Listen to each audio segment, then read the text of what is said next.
Okay, कल हम लोग षटकर्म स्टार्ट हरिओम किए थे। सर। हरिओम निवेदिता जी।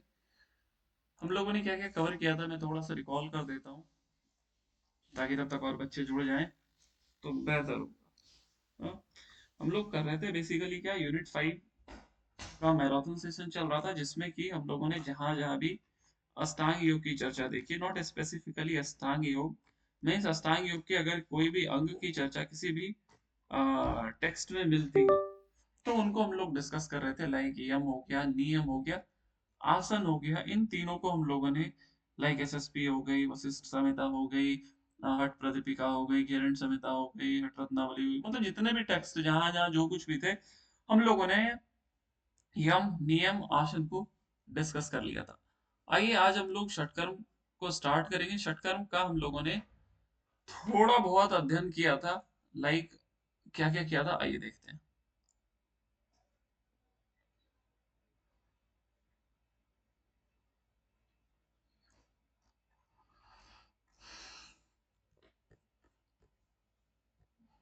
हम्म यहाँ से ना हम लोग इसको स्टार्ट किए थे।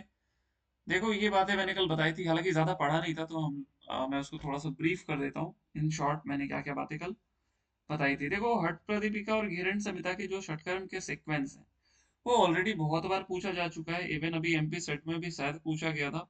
तो वो आपसे कम चांसेस है पूछे जाएंगे। ज्यादा चांसेस है कि अगर आप हठ रत्नावली के सीक्वेंस को याद कर लेंगे तो ज्यादा बेहतर है ना।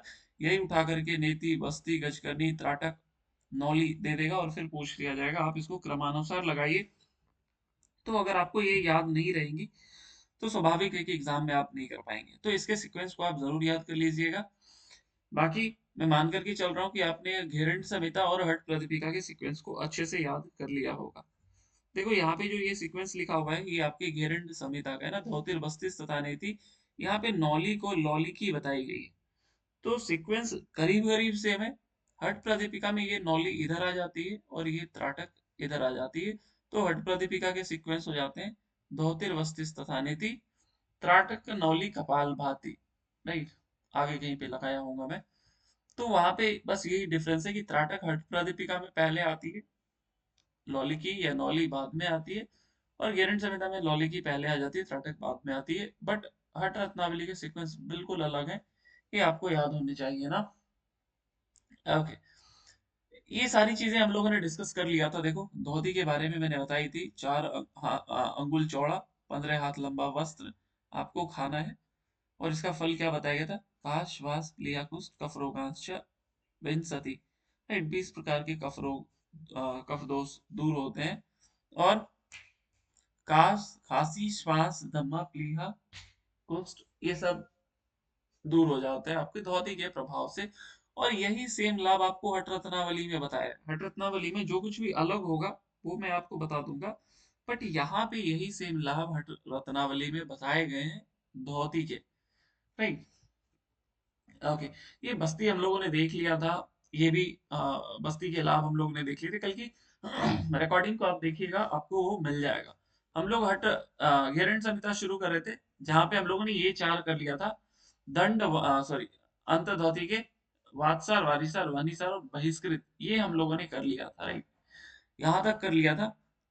यहाँ तक आप कल के रिकॉर्डिंग में आपको मिल जाएगी। आइए आज यहाँ से शुरू करेंगे हम लोग दंत धाती। अब देखो दंत धाती में बहुत कंफ्यूजन होता है, कभी कभी लोगों को लगता है ये 4 है कि 5 है। यहाँ पे देखो, आपको कोई भी कंफ्यूजन हो आप हमेशा श्लोकों में जाइएगा। यहाँ देखो पंचैते मीन्स 5 प्रकार की, लेकिन जब आप काउंट करते हो दंत मूल जीवा मूल, रंध्र मीन्स कान, कहाँ का, सॉरी रंध्र मीन्स छेद, कहाँ का, कर्ण का ना, कर्ण रंध्र और कपाल रंध्र, की 4 ही हो गई। लेकिन यहाँ पे अ, ग्रंथाकार के हिसाब से बताया जाता है ये कान 2 हो गया ना, तो इसको हम लोग 2 काउंट कर लेते हैं। तो ये 5 बन जाती है, 1 2 3 4, और ये लास्टली 5। ये 5 बता दिया गया है दंत धौती के अंतर्गत। इन पांचों को हम लोग काउंट करते हैं। अब यहाँ से देखो क्वेश्चन बहुत बेहतर बनाए जा सकते हैं, थोड़ा ध्यान से सुनिएगा तो आपको समझ में आएगा। सबसे पहला बोला गया दंत मूल धोती, तो सबसे पहले पूछे जाएंगे आपसे कि दंत मूल धोती कब करने के लिए बोला गया। सुबह बोला गया, शाम में बोला गया है, दोपहर में बोला गया है, सुबह शाम दोनों बोला है, क्या बोला गया है? तो ये देखो बहुत क्लियर कट लिखा गया है, नित्यम कुर्यात ना, इसको नित्य करना है। और क्या बातें बोली गई? तो च सॉरी, नित्यम कुर्यात दंत रक्षाय च योगविद। तो नित्यम कुर्यात कब? तो प्रभाते, सुबह सुबह केवल करने के लिए बोला गया है। ये इंपॉर्टेंट बात है, आप ध्यान रखिएगा कि दंत मूल धोती को केवल सुबह सुबह ना प्रभाते करने के लिए बोला गया है। अब इसका फल क्या, मतलब क्या बोला गया कि कब तक करना है? तो मार्जेत दंत मूलम, तब तक आप दंत का मार्जन करेंगे। क्या बोला गया? यावत किलविषम आहरेत ना, जब तक आपकी दांत की जो गंदगी है वो छूट नहीं जाए। तो एक वर्ड याद रखिएगा कि ये यावत किल्विस मारित, ये किससे संबंधित है? तो दंत मूल से ना। ये कभी कभी ऐसे वर्ड्स दे दिए जाते हैं, जैसे आपको पता होगा सांभवी की सिद्धि किससे होती है, खेचरी की सिद्धि किससे होती है। उसी तरीके से यावत किल्विषम आहरित किसके किस अभ्यास से संबंधित बताया गया है, किस अभ्यास के लिए ये शब्द का इस्तेमाल किया गया, तो ये दंत मूल धोती के लिए बोला गया है, इंपॉर्टेंट है।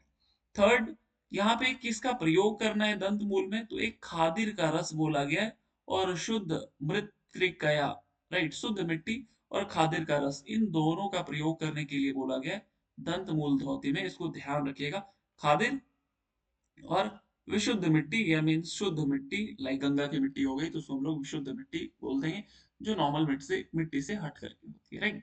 क्लियर हो गया होगा आई गेस। आते हैं सेकंड, जीवामूल। अब देखो यहाँ पे भी ना समय बताया गया है, दंत मूल, जीवामूल, इन सब में बताया गया है। लेकिन इसका ना एक फल पहले बता दिया गया। क्या बोला गया? कि जरा मरण रोग आदि नाश, जरा मरण रोगों का नाश करता है। और दीर्घ लंबिका, दीर्घ लंबिका हम लोग जीवा को कहते हैं, राइट। लंबिका जो वर्ड आती है, राइट, ये जो लंबिका वर्ड, लंबिका का अर्थ ही जीवा हुआ। अब यहाँ पे जो वर्ड बताया गया है, क्या बोला? दीर्घ लंबिका मीन्स जीव को लंबी करती है। एक सेकेंड, जीवा को लंबी करती है। अब कैसे लंबी होगी? तो जब आप इसके अभ्यास को पढ़ेंगे तो यहाँ पे आपको मिल जाएगा। देखो क्या बोला गया है, कैसे जीवा की लंबाई बढ़ेगी।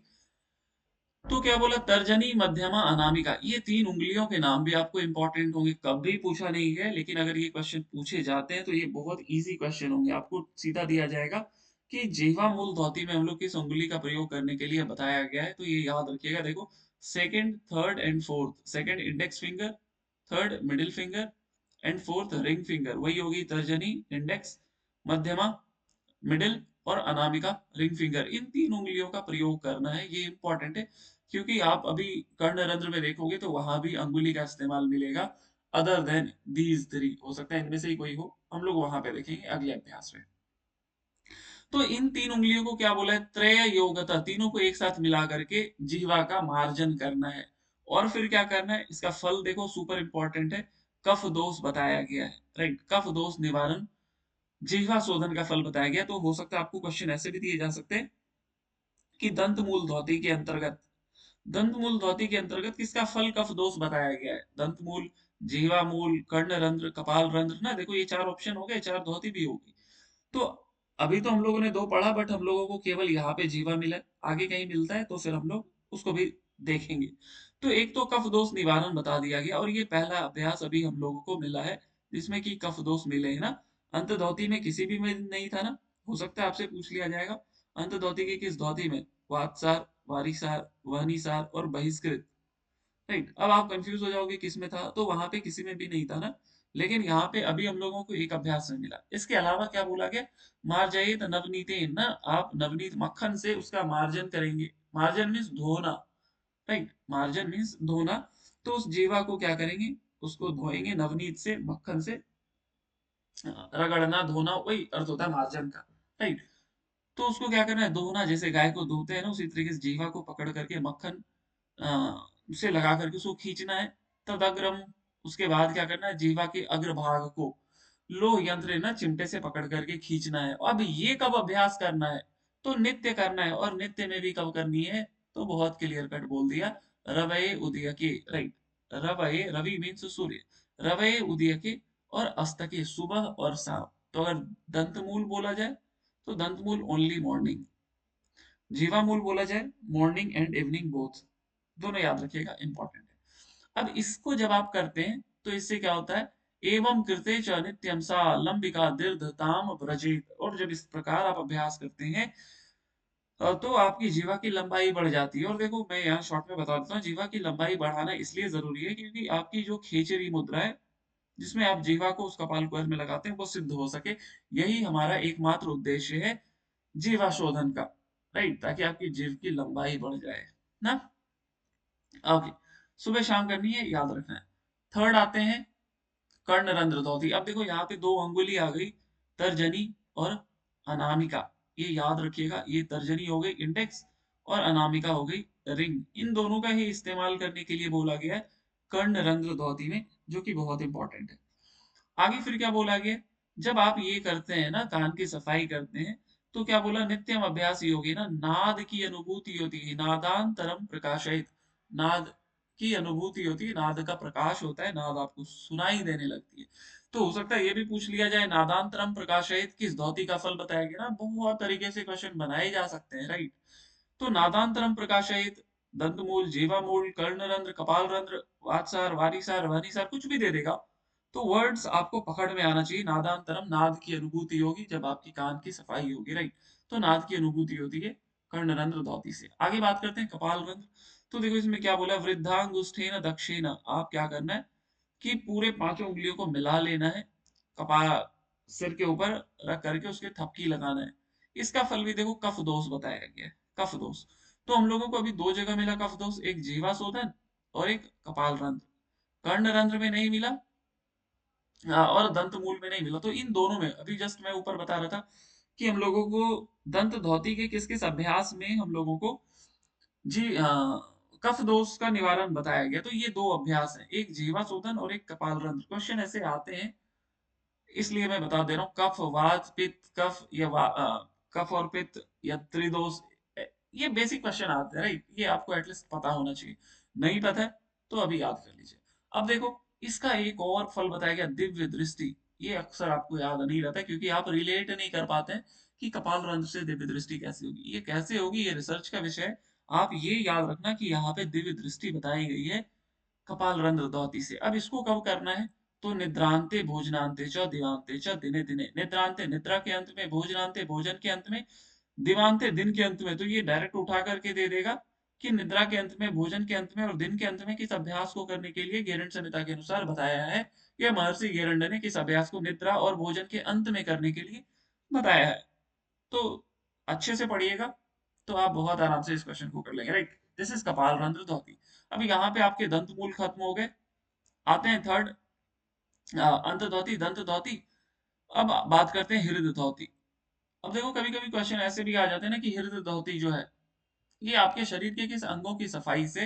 तो ये बेसिकली आपकी ईसोफेगस ना, पेट, आपकी जो फूड पाइप है उसकी सफाई से रिलेटेड है। अब इसके भी तीन पार्ट बता दिए गए, दंड, वमन और वस्त्र। वसन, वस्त्र एक ही बात होगी ना। हो सकता है यही पूछ लिया जाए, वस्त्र धोती को क्या बोला है, तो वाससा, वसन ना, वाससा। याद रखिएगा, हो जाता है कभी कभी पूछ लिया जाता है कुछ भी बेतुका सा।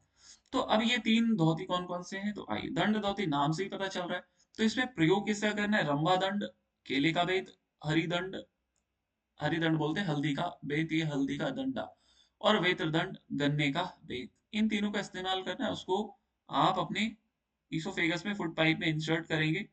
हायर प्रैक्टिस है लेकिन आप रिलेट कर सकते हैं, कुंभक की स्थिति उस दौरान रहेगी, स्वाभाविक है, राइट।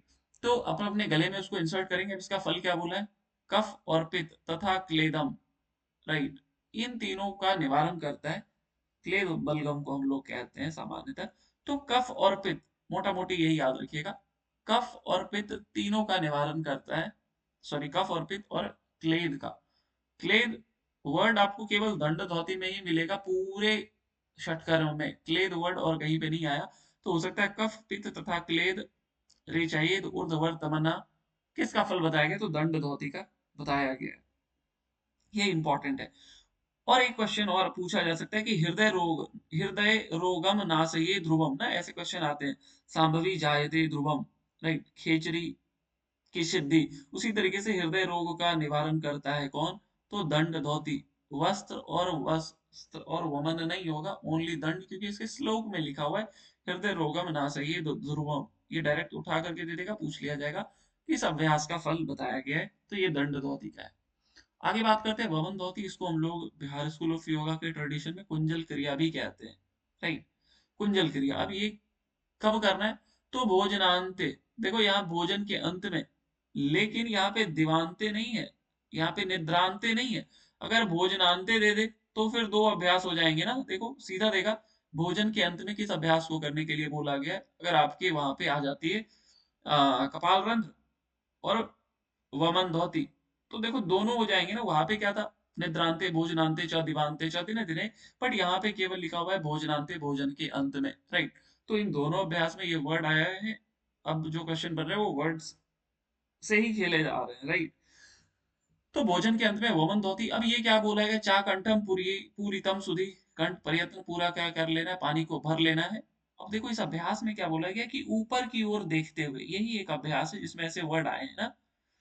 क्या बोला, ऊर्ध्वाम दृष्टिम क्षणम कृत्वा, क्षण भर के लिए दृष्टि को ऊपर कर लीजिए। और फिर क्या होता है, जलम वमनेत पुनः, फिर जाकर के आप उसका वमन, वमन मीन्स सिंपल उल्टी करना, वोमिट करना। यहाँ पे वमन धौती हम लोग जल से करते हैं, इसलिए यहाँ पे लिखा है तत् जलम वमनेत पुनः, फिर उस जल का वमन करते हैं जिसको आपने कंठ तक भर करके रखा है। और नित्यम अभ्यास योगे न, जब आप इसका नित्य अभ्यास करते हैं तो कफ और पित्त, देखो कफ और पित्त मैं आपको सिंपल फॉर्मूला बता देता हूँ। पूरे घेरंड संहिता में अगर पहले षटकर्म की बात करते हैं तो हृदय धौती, हृदय धोती आपने पढ़ा, दंड वमन, दंड वमन और वस्त्र, इन तीनों में आपको कफ और पित्त देखने को मिलते हैं, राइट। दंड में भी, वमन में भी और वस्त्र में आगे मिलेगा आपको। इन तीनों में कफ और पित्त मिलते हैं। लेकिन जब यहाँ पे आप जो वस्त्र धोती, वाससा से जिसको बोल, वाससा जिसको बोले, यही वस्त्र धोती जब आप घेरंड संहिता में देखते तो वहां पे सिर्फ सिर्फ क्या लिखा हुआ है, कफ रोगांश विंसति, वहां पित्त की तो बात ही नहीं आती है। लेकिन जब आप इसमें देखते हो ना, ये देखो चतुरंगुल विस्तारम सूक्ष्म वस्त्रम सनैर ग्रसित, तो यहाँ पे कफ और पित्त दोनों आते हैं। वहां पे केवल कफ बताया गया, तो हो सकता है आपसे अगर पूछ लिया जाए घेरंड संहिता के अनुसार वस्त्र धोती का फल क्या बताया है, कफ रोग, पित्त रोग, वात रोग, ऐसे दे देगा। ध्यान से सुनिएगा, 1 2 3। अब क्या देगा, वन ओनली, 1 and 2, 2 and 3। अब देखो ग्रंथ के ऊपर डिपेंड करता है। अगर घेरंड संहिता बोलेगा तो कफ और पित्त दोनों हो जाएंगे। लेकिन अगर हठ प्रदीपिका केवल पूछेगा तो केवल कफ रोगांश विंसति। ये थोड़ा सा आपको डिफरेंस करने के लिए आना चाहिए, जो कि बहुत इंपॉर्टेंट है। नाउ अब यहाँ पे, हाँ और कुछ नहीं बोला गया, बस दृष्टि ऊपर की ओर रखने के लिए वमन धोती में बताई गई है। कभी पूछा नहीं है बट हो सकता है पूछ लिया जाएगा, क्योंकि और ऐसी बातें कहीं इस अभ्यास में नहीं बोला गया।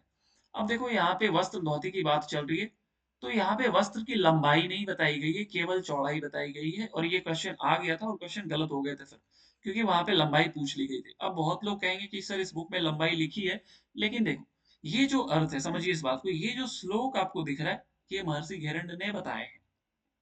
ये जो अर्थ दिख रहा है ये इसी श्लोक का अर्थ है। और महर्षि घेरंड ने अगर इस श्लोक की बात करें, ये जो 40-41 श्लोक है, इतना ही बात की है। लेकिन जब आप बुक को देखते हैं तो यहाँ पे लिखा रहता है व्याख्या, राइट, एक्सप्लेनेशन। तो एक्सप्लेनेशन वो ग्रंथकार कर रहे हैं जिन्होंने उस ग्रंथ को लिखा है। तो ये महर्षि घेरंड के वचन नहीं है। वही चीज मैंने कल भी आपको समझाई थी कि नौली के प्रकार आपको दिख जाते हैं, वाम नौली, दक्षिण नौली, मध्यम नौली, वो महर्षि घेरंड ने नहीं कहे हैं, वो ग्रंथकार ने बताया है। तो ये थोड़ा सा याद रहना चाहिए। तो बहुत लोग कह रहे थे 20 हाथ है, 22 हाथ है, वगैरह वगैरह, तो वो ग्रंथकार अपने हिसाब से लिखते हैं। महर्षि घेरंड ने लंबाई की कोई चर्चा नहीं की है वस्त्र धोती में, वस्त्र के लिए, राइट। इसका फल कफ और पित्तनाश और बल पुष्टि। देखो ये क्या बोला गया, बल पुष्टि होती है, ये वर्ड आपसे पूछे जा सकते हैं, राइट, कि बल पुष्टि किसका फल बताया गया। या डायरेक्ट आपको दे देगा आरोग्यम बल पुष्टिश्च भवे तस्य दिने दिने, जैसे अभी आपको दिखाया था ना, निद्रांते भोजनांते च दिवांते च दिने दिने, किसका फल है, तो ये कपाल रंध्र का, सॉरी किसका फल नहीं, किस कब किस अभ्यास के लिए बोला गया, कि किस किस अभ्यास को करने के लिए बोला गया, ये किसका समय। उसी तरीके से ये भी दे देगा आरोग्यम बल पुष्टि, बल पुष्टिश्च भवे तस्य दिने दिने, ये किससे संबंधित है या किसका फल है, तो ये है आपके वस्त्र धोती की। ये आपको दे देगा ये जो फल बताया गया ये किस धोती के अंतर है, तो अभी हम लोग दंड हृदय धोती पढ़ रहे हैं ना, तो हृदय धोती के अंतर्गत ये फल आता है, किसका, वस्त्र धोती का, राइट। आगे बात करते हैं हम लोग अब देखो ये मूल शोधन ये आपकी लास्ट है धौती के प्रकार ना। तो देखो इन शॉर्ट एक बार मैं समराइज कर देता हूँ। धौती में हम लोग क्या पढ़े? अंत धौती, दंत धौती, हृदय धौती और मूल शोधन। अंत धौती में क्या पढ़े थे? वातसार, वारीसार, वनिसार और बहिष्कृत। दंत धौती में क्या पढ़ा? दंत मूल, जीवा मूल, कर्णरंध्र, कपाल रंध्र। देखो मैं जान जान के बोल रहा हूँ क्योंकि ये चीजें मैंने बहुत बार बता दी। आप मेंटली उन चीजों को रिपीट करना ताकि आपको आइडिया ये लगता रहे कि आपको ये सारी सारी सारी बातें पता है। नहीं पता है तो फिर आपकी प्रिपरेशन में कहीं ना कहीं काफी कमी रह गई है, राइट। तो दंत धौती में 5 बताए, दंत मूल, जीवा मूल, कर्णरंध्र और कपाल रंध्र। फिर हृदय धौती में अभी हम लोगों ने देखा दंड, वमन और वस्त्र, राइट। दंड, वमन और वस्त्र।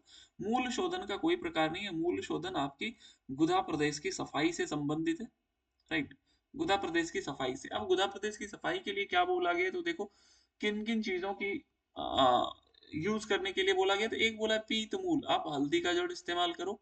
और क्या बोला है? मध्यमा अंगुली, राइट। इन दो चीजों का प्रयोग बताया गया है। इसका फल क्या बोला गया है? तो इससे कांति पुष्ट बताएगी। बल पुष्टि बोलेंगे तो किससे होगी बल पुष्टि? अभी जस्ट बताया था, जल्दी से अनम्यूट करके कोई बताइए बल पुष्टि। वस्त्र धोती। राइट, वस्त्र धोती। कांति पुष्ट बोलेंगे तो मूल शोधन। ये षटकर्म की बात कर रहे हैं, हो सकता है आपको कहीं मुद्राओं में भी ऐसे लाभ दिख जाए तो वो मैं आपको उस दौरान बता दूंगा, राइट। कांति पुष्ट पूछा जाएगा तो मूल शोधन। इसके अलावा देखो जठराग्नि वगैरह बढ़ जाती है, इसमें कोई ऐसी बात नहीं है जो आपको नहीं पता होगी। अपान की क्रूरता ना, इन इन वर्ड्स को मैं भी एक्सप्लेन नहीं कर सकता आपको। वैसे यूट्यूब पे मिल जाएंगे, इनको मैंने बहुत डिटेल में बताया है। तो आप वहां पे जाएंगे ना, यहाँ पे मैं केवल ये बेसिकली रिवीजन क्लास है आपका ना। यहाँ पे मैं केवल उन चीजों को टच करूंगा जो आपके एग्जाम पॉइंट ऑफ व्यू से इंपॉर्टेंट होगा। बहुत ज्यादा एक्सप्लेन नहीं करूंगा चीजों को, राइट। तो इसके एक फल हो गए कांति पुष्ट। इस्तेमाल करना है हल्दी का जड़ और मध्यमा अंगुली। और कब तक करना है? जब तक अपान की क्रूरता नष्ट नहीं हो जाए। अब देखो यही बात षटकर्म में देखो वस्ती, वस्ती का जब श्लोक पढ़ते हैं तो क्या बोला? जल वस्ती शुष्क वस्ती, वस्ति दुविधो स्मृतो। देखो चंड याद रखो, दो प्रकार की वस्ती है, स्मृतो याद करो, आई मीन याद रखना या दिमाग में बिठा लो। तो ये देखो यहाँ पे प्रॉपर बताया ना उन्होंने, शुष्क और जल। नौली में तो ऐसा नहीं बताएंगे या नीति में तो ऐसा नहीं बताएंगे, बस्ती में बता रहे हैं। तो ऐसे श्लोकों में जब आपको दिख जाए तब आप समझ जाना कि उसकी टाइप है। तो दो टाइप हो गए, जल और शुष्क। अब आइए इन दोनों में क्या अंतर है आते हैं देखते हैं। जल बस्ती में देखो क्या बोला है? नाभि मग्न, नाभि प्रयत्न पानी में क्या करना है? आपको उत्कट आसन लगा लेना है, राइट। और ये सेम चीज आपको हट प्रदीपिका में भी मैंने दिखाया था। आपको क्वेश्चन बनेगा कि किस अभ्यास में हम लोगों को किस आसन में जल बस्ती करना है? तो उत्कट आसन। और ये चीजें आपको हट प्रदीपिका में भी मैंने दिखाई थी, राइट। हट प्रदीपिका में जब आप बस्ती का देखते हैं ना, तो देखो नाभि दग्न जले, पायु अन्य स्थल अन्य स्थान लोट, उत्कट आसन, राइट। उत्कट आसन में इसमें नली का प्रयोग करने के लिए बोला गया है, बट यहाँ पे ऐसा कुछ नली का प्रयोग नहीं करने के लिए बोला गया है ना। यहाँ पे सिंपली बोला आप उत्कट आसन में बैठ जाओ। उसके बाद क्या करो? आप अश्विनी मुद्रा का प्रयोग करो, राइट। नाभि प्रयत्न पानी में उत्कट आसन लगा लिए और गुह्य देश का आकुंचन मीन्स अश्विनी मुद्रा, गुदा प्रदेश का आकुंचन प्रसारण करना है जिससे जल आपके गुदा प्रदेश में प्रवेश कर जाए। अब इसका फल क्या बोला देखो, कामदेव समो भवेत, कामदेव के समान आपका शरीर हो जाता है। ये क्वेश्चन आया हुआ है कि किस अभ्यास का फल कामदेव के समान शरीर बताया गया। सुपर इंपॉर्टेंट है, ऐसी ऐसी चीजें याद रखिएगा। इसके अलावा और कुछ नहीं, ऐसी बातें जो आपके एग्जाम पॉइंट ऑफ व्यू से इंपॉर्टेंट है। भवे तस्य स्वच्छंद देहस्य ना, आपकी देह स्वच्छ हो जाती है, स्वाभाविक है। और फिर ऊपर वाला जो है ना, प्रमेहम च उदावर्तम क्रूर वायु निवारे, अपान की क्रूरता नष्ट हो जाती है। मीन्स जो आपका मलावरोध है, राइट। मलावरोध है, जो कॉन्स्टिपेशन थे, जो इनडाइजेशन थे, वो क्यों हो रही थी? अपान की क्रूरता के चलते। तो वो उनका निवारण हो जाता है जब आप जल बस्ती करते हैं, राइट। तो दो बात याद रखिएगा, एक कामदेव के समान आपका शरीर हो जाता है, और इस अभ्यास को हम लोग उत्कट आसन में करते हैं, नाभि प्रयत्न पानी में बैठ करके, राइट। जब आप बैठो पानी में तो पानी का स्तर नाभि तक होना चाहिए। अब स्थल वस्ती किसमें किए? तो स्थल वस्ती पश्चिमोत्तान, तो पश्चिमोत्तान तो वस्ती चालयित्वा शनैः शनैः। देखो अश्विनी मुद्रा का प्रयोग हम लोग दोनों में करेंगे, जल में भी, जल बस्ती में भी और शुष्क बस्ती में भी। दोनों में हम लोग अश्विनी मुद्रा का मीन्स गुदा का आकुंचन प्रसारण। यहाँ पे देखो डायरेक्टली लिख दिया अश्विनी मुद्रा या वहां पे इनडायरेक्टली लिखा, क्या बोला, आकुंचनम प्रसारम जो जल वस्तिम समाचरित। आकुंचन और प्रसारण गुदा प्रदेश का बोला गया ना, गुदा प्रदेश का आकुंचन प्रचारण करेंगे, वही अश्विनी मुद्रा हो गई। यहाँ पे डायरेक्टली लिख दिया। तो ये याद रखना है आपको कि अश्विनी मुद्रा दोनों में करेंगे, जल एंड स्थल। लेकिन जल वस्ती में आपको उत्कट आसन करना है और स्थल वस्ती में आपको पश्चिमोत्तान आसन। जैसे कल मैं आसनों में बता रहा था ना कि हम लोगों को अनम्यूट करके बताइए, मत्स्य आसन किस आसन में करना था? मुक्त पद्मासन। मुक्त मुक्त पद्मासन। और हम लोगों को एक आसन कुक्कुट आसन में बैठ करके करना था, कौन सा आसन था? कुक्कुट आसन में किसी आसन को करना था? नाइस। उत्थान कुर्मासन को हम लोग किए थे कुक्कुट आसन में बैठ करके। सिमिलरली पश्चिमोत्तान आसन में बैठ करके किस मुद्रा को करना है? तो ये स्थल वस्ती, जिसको हम लोग शुष्क वस्ती बोल देते हैं। राइट, दोनों याद रखिएगा, शुष्क वस्ती ना। अब देखो इसका फल क्या बोला गया है, तो ये बोला गया आपकी जठराग्नि बढ़ती है, और इसके अलावा कुछ नहीं बोला गया। बट ऊपर जल वस्ती में जब आप बात करते हैं ना, तो यहाँ पे कामदेव के समान शरीर हो जाता है, ये बातें बताई गई है। अब देखो नेति आती है यहाँ पे। तो अब देखो नेति के अगेन आपने देखा है जल नेति, सूत्र नेति, बट यहाँ पे महर्षि गैरट ने कोई ऐसे प्रकार नहीं बताए हैं। तो आप कभी भी उस चक्कर में बिल्कुल मत पड़िएगा कि महर्षि गैरट ने जल बस्ती जल नेति बताई नहीं बताई ना, क्योंकि उन्होंने सिंपली बोला वितस्तिमानम सूक्ष्म सूत्रम नासा नाले प्रवेशायेत। राइट, कि आप सूक्ष्म सूत्र लो, मीन्स सूत्र नीति की ही बात की कर रहे हैं। अब यहाँ पे इसके जो फल है ना, ये सुपर इंपॉर्टेंट है। तो इसको आप देखो क्या क्या बातें यहाँ पे बताई गई है। एक तो आपको बोल दिया गया कि इससे खेचरी की सिद्धि होती है। ये क्वेश्चन डायरेक्ट आती है कि खेचरी की सिद्धि किससे होती है? जीवाशोधन, कपाल रंध्र, शांभवी या नेति। राइट, तो एक तो खेचरी की सिद्धि होती है। दूसरा बोल दिया कफ दोष। देखो अभी तक हम लोगों को कफ दोष कहाँ कहाँ मिला था, फिर से मैं रिकॉल करा देता हूँ। एक आपको जीवाशोधन में मिला था, राइट, एक आपको जीवाशोधन में मिला, उसके बाद एक कर्ण रंध्र में मिला, सॉरी कपाल रंध्र में मिला।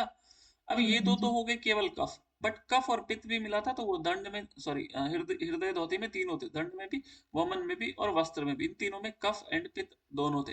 लेकिन अगर केवल कफ पूछा तो जीवा एंड कपाल इन्हीं दोनों में मिला था, जो अभी हम लोग यहाँ पे देख रहे हैं।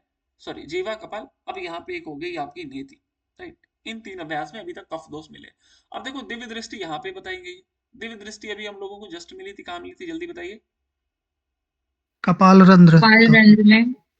कपाल रंध्र में मिली थी दिव्य दृष्टि, और यहाँ पे भी मिल गई दिव्य दृष्टि। तो दो जगह पे मिली है अभी तक। अगर कहीं और मिलेगी तो हम लोग उसको आ, याद करते चलेंगे। आप कॉपी लेकर के बैठे तो आप उसको लिखते चलिएगा, अदरवाइज आप इसकी रिकॉर्डिंग बाद में देख लीजिएगा। अब देखो बात करते हैं लॉली की। यहाँ पे नॉली वर्ड यूज नहीं किया गया, लॉली की वर्ड यूज किया गया है ना। चलो यहाँ आए तो आप मुझे मैसेज करके बताइए, तो मैसेज कीजिएगा ना, क्योंकि सब लोग बोलते हैं ना, तो पता चला मुझे कि आवाज खराब हो जाती है वीडियो की। अब मुझे नेति का फल जो वहां पे बताया गया था, नेति का फल हट प्रदीपिका में क्या बताया गया था, मैसेज कीजिए तो जल्दी से मैसेज कीजिए, मैं मैसेज देख रहा हूँ। नेति का फल क्या बोला गया था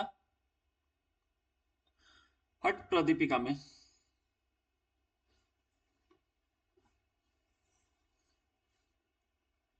सारा लिखेंगे एक ही मैसेज में तो ज्यादा बेटर है।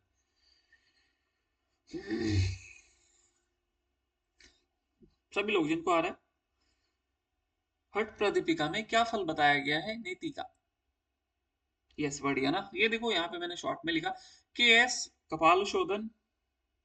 राइट, हाँ, कपाल शोधन नीति का फल बताया गया, दिव्य दृष्टि नीति का फल बताया गया, और ऊर्ध जत्रु रोग, ये तीन फल बताए गए। यहाँ पे देखो दिव्य दृष्टि बताई गई है, कफ दोष बताया गया, और खेचरी सिद्धि। बहुत हद तक दोनों अलग अलग बातें बताई गई है ना, तो दोनों आपको याद रखना है। हट प्रदीपिका से पहले बहुत क्वेश्चन आते थे, आजकल गेरंट सविता से काफी आ रहे हैं ना। ओके, इसके पहले हम लोगों ने बस्ती किया, बस्ती का तो चलो याद ही होगा। ओके, नेक्स्ट लॉली की। यहाँ पे नॉली नहीं, लॉली की वर्ड यूज की गई, तो ये भी याद रखिएगा, लॉली की। अब यहाँ पे क्या बोला गया, इसको पेट को देखो, यहाँ पे कोई प्रकार नहीं बताया ना, सिंपली उन्होंने क्या बोला, अमंद वेगेना मीन्स तेजी से। मंद मीन्स धीरे, अमंद मीन्स तेजी ना, उल्टा हो गया। अमंद तुंदम मीन्स पेट को क्या करना है, भ्रामयेद, पार्श्वयो, उसको घुमाना है पीछे से आगे, राइट।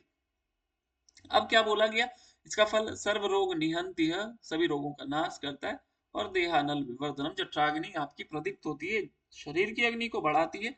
नौली, तो वैसा कुछ स्पेसिफिक लाभ नहीं, ना ही वहां पे बोला गया था, लेकिन एक वर्ड मैंने बताया था कल आपको हठ प्रदीपिका में, क्या था, कुछ था दोषों से संबंधित।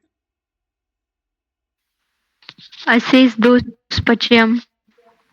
अशेष दोष शोषणम सर, अशेष दोष शोषणम था, शोषणम था सर। शोषिनी, शोषणम। शोषिनी, ये वर्ड याद रखिएगा, अशेष दोष शोषिनी। और अशेष दोष पचयम कहाँ पे था, नाइस ना, बस्ती में थी, उसको याद रखते चलिएगा। अब देखो यहाँ पे क्या बोला, निमेष उन्मेष, निमेष उन्मेष मीन्स आंखों को खोलना और बंद करना होता है। अभी यहाँ से हालांकि आते तो इजी क्वेश्चन है, मैं थोड़ा डिफिकल्टी आपको बताऊंगा। देखो एक तो बोल दिया है दिव्य दृष्टि आपको मिलती है, देखो हठ प्रदीपिका में हम लोगों को त्राटक, ये त्राटक की बात हो रही है ना यहाँ पे, त्राटक की, हठ प्रदीपिका में हम लोगों को त्राटक से दिव्य दृष्टि नहीं बताई गई है, लेकिन वहां पे नेत्र रोगों को नाश करता है, ये बातें बताई गई, दिव्य दृष्टि नहीं है। अब देखो दिव्य दृष्टि कहाँ कहाँ मिल गई, एक आपको मिली कर्ण, कपाल रंध्र, कपाल रंध्र एक अभी ऊपर मिली आपको नेति, एक मिली त्राटक, इन जगहों पे देखो दिव्य दृष्टि बताई गई है, राइट। तो ऐसे क्वेश्चन आपको आने चाहिए। और क्या बोला गया है, हाँ कुछ कह रहे कोई, ओके, ऐसे क्वेश्चन आपको आने चाहिए। और क्या बोला गया, देखो इसे सांभवी की सिद्धि होती है, सांभवी जायते ध्रुवम, ऐसे क्वेश्चन आते हैं कि सांभवी की सिद्धि किससे होती है, खेचरी की सिद्धि किससे होती है। उसी तरीके से जैसे मैंने बताया आपको पहले, निद्रा के अंत में किसको करने के लिए बोला गया, किस अभ्यास को भोजन के अंत में करने के लिए बोला गया। तो ऐसे क्वेश्चन को आप एकदम प्रिपेयर रखिएगा। अब देखो एक क्वेश्चन आ गया था, हालांकि इजी ही था, कि त्राटक से संबंधित क्या है, राइट। तो एक क्या है, आपको सूक्ष्म लक्ष्य को देखना है, राइट, सूक्ष्म लक्ष्य निरीक्षण, सूक्ष्म लक्ष्य को देखना है। और जब तक आंसू ना गिर जाए, राइट, पतंत यावत श्रुति, जब तक आंसू ना गिर जाए तब तक आपको सूक्ष्म लक्ष्यों को निरीक्षण करते रहना है। सांभवी की सिद्धि एक लाभ, दिव्य दृष्टि दूसरा, और नेत्र रोगों को नाश तीन लाभ, ये बताए गए, याद रखिएगा। बहुत इंपॉर्टेंट है, षटकर के जो भी लाभ है, ये जो भी उनसे रिलेटेड एक एक बात इंपॉर्टेंट है। अब देखो कपालभाति, कपालभाति ये टेक्स्ट ऐसा है जहां पे कपालभाति के तीन प्रकार बताए गए, वात क्रम, व्युत क्रम और शीत क्रम। अक्सर आपको व्युत क्रम और शीत क्रम में कंफ्यूजन होगा, तो आप याद कर लीजिएगा, आप ऊपर से चलते हैं, सीक्वेंस में गड़बड़ी नहीं होनी चाहिए, वात, व्युत और शीत।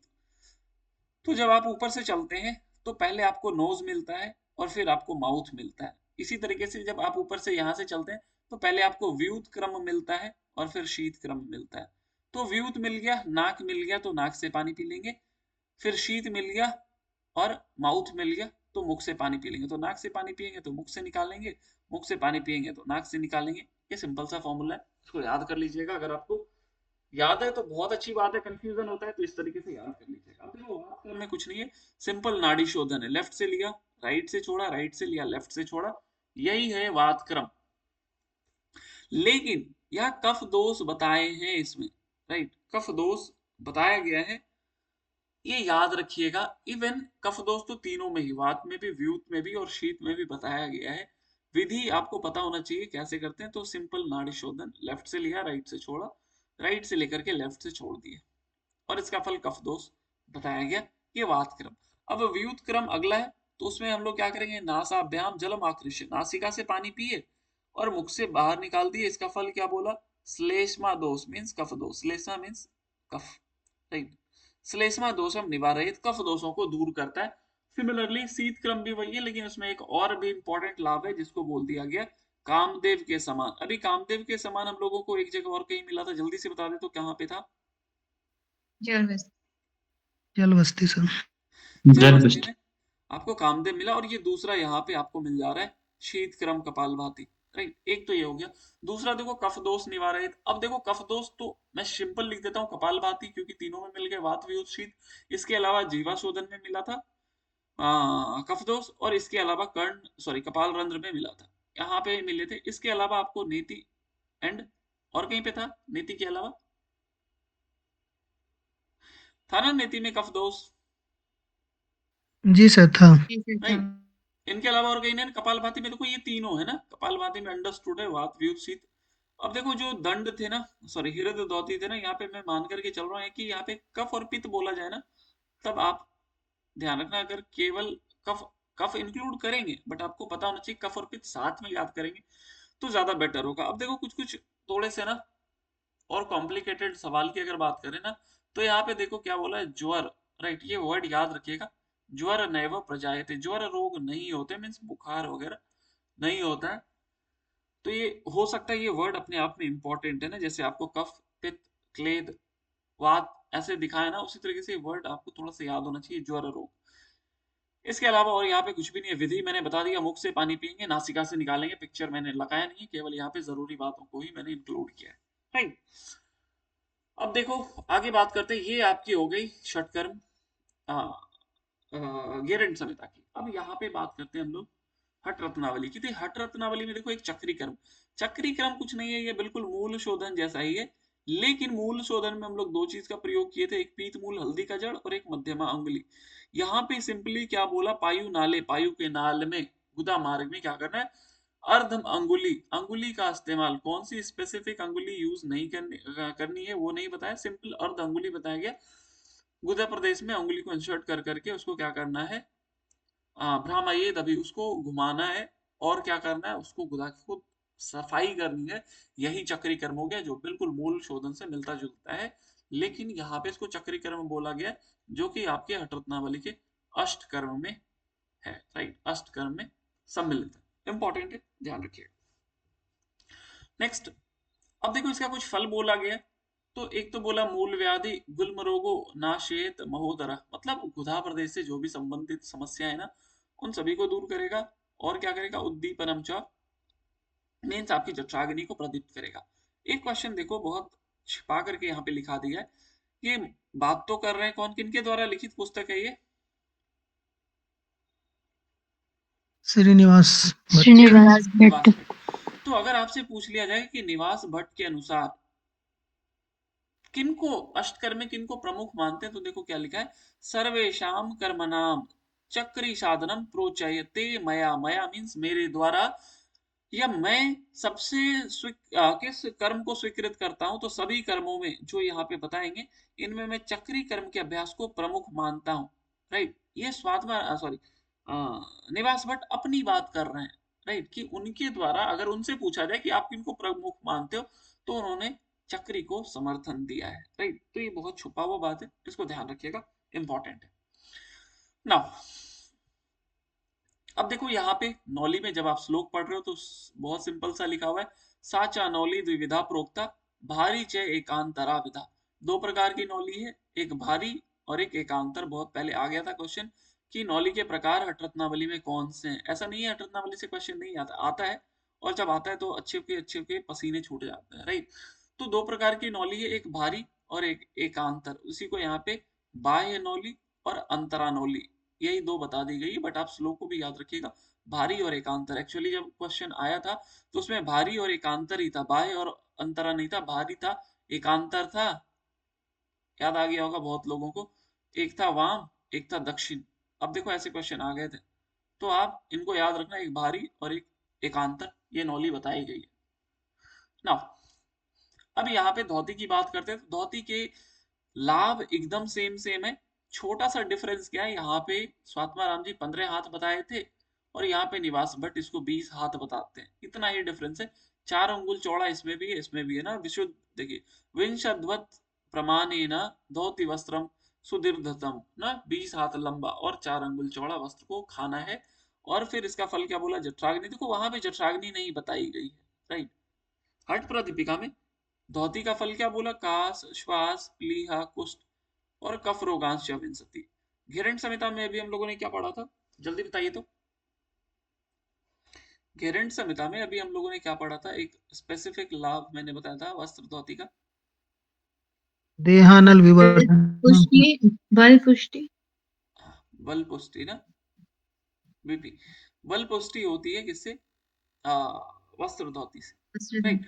और यहाँ पे देखो लाभ सेम है, देखो काश पास प्लीहा कुष्ठ कफ रोगांश विंशति, ये वही लाभ है जो आप हट प्रदीपिका में पढ़ते हो, लेकिन वहां पे जठराग्नि नहीं बताई गई है, बट यहाँ पे जठराग्नि वर्ड यूज किया गया, तो इसको ध्यान रखिएगा, आ जाता है क्वेश्चन कभी कभी।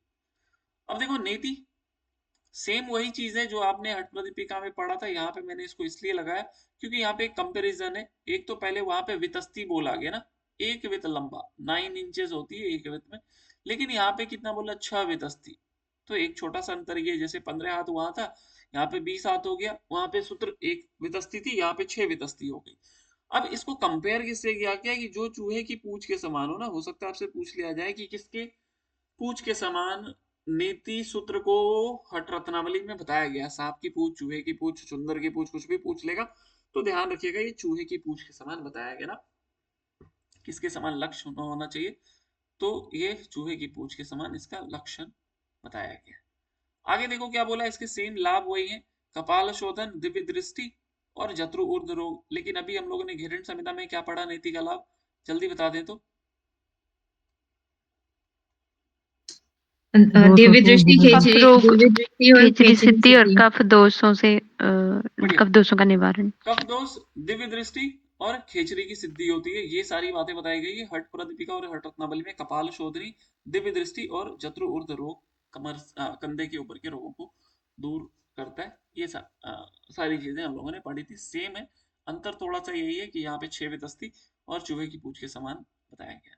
अब देखो बस्ती के लिए क्या बोला गया, तो यहाँ पे एक ध्यान से देखिए क्या बोला है कि आपको नाभि पर्यटन पानी में खड़े रहना है और पायु नाले स्थिता अंगुली, और आपको क्या करना है, प्रयत्न पानी में खड़े होकर के चक्री कर्म करने के लिए बोला गया है, राइट।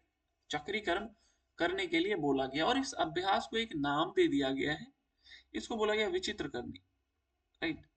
विचित्र करनी, कि जब आप खड़े होकर के जल में नाभि पर्यटन पानी में जब आप क्या कर रहे हो, चक्री कर्म कर रहे हो, तो इसको हम लोग बोलते हैं विचित्र करनी।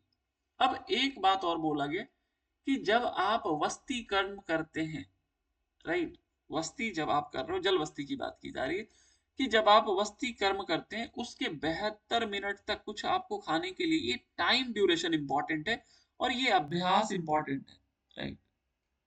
वस्ती कर्म के करने के कितने समय तक खाना नहीं खाने के लिए बोला गया, तो 3 घंटे।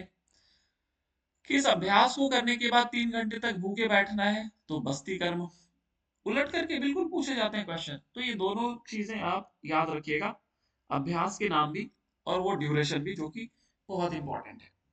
आगे बात करते हैं हम लोग इसके फल की, बस्ती के फल की, तो जो सेम चीज आपने हट प्रदीपिका में देखा था, राइट, गुल्म प्लीह उद्रम वात पित्त कफोद्भव, ये बिल्कुल सेम लाभ बताए गए, सेम हट प्रदीपिका जैसे, गुल्म रोग, प्लीहा, वात पित्त कफ। देखो वात पित्त कफ ये तीनों जो है ना, दो ही जगह मिलते हैं, एक आपकी बस्ती में मिलती है और दूसरी जल्दी से बता दीजिए तो, नौली में सर। भस्त्रिका में मिलती है, राइट।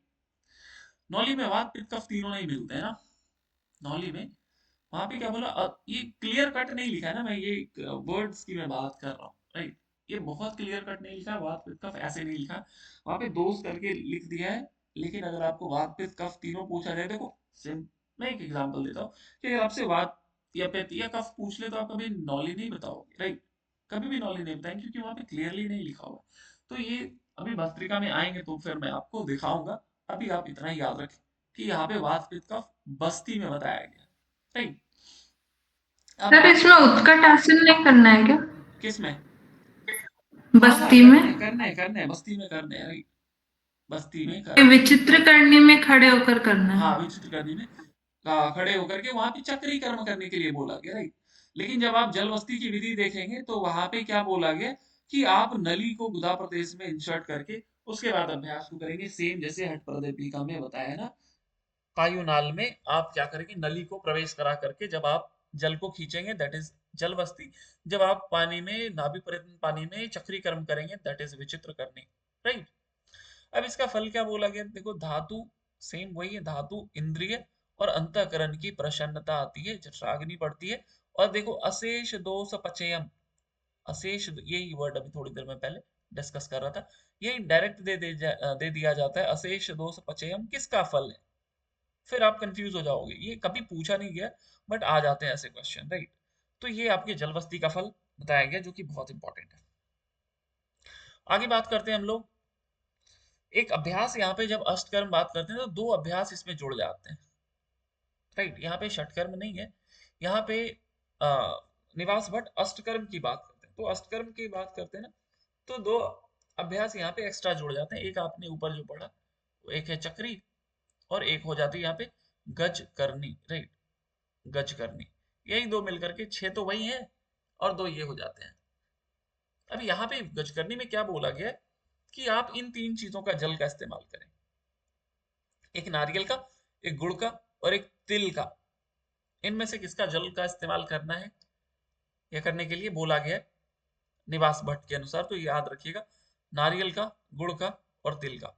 जब ये भर लेना है, इसके बाद क्या करना है, पेट में उसको चलाना है और फिर उसको गुदा मार्ग से निकाल देना है, राइट, गुदा मार्ग से निकाल देना है। और इसको यहाँ पे ना, इसको ज्ञानियों ने गुरु गज करने कहा है, राइट, ज्ञानियों ने इस अभ्यास को गुरु गज करने कहा है। और यही मिलकर के एक चक्री और एक गज करनी, यही मिलकर के 8 अभ्यास हो जाते हैं, राइट।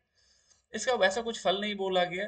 एक बात वही बताएंगे कि जैसे हाथियों का मुखिया झुंड में चमकता है ना, उसी प्रकार आपको चमक आ जाती है, एक यही सा वर्ड बोला गया है।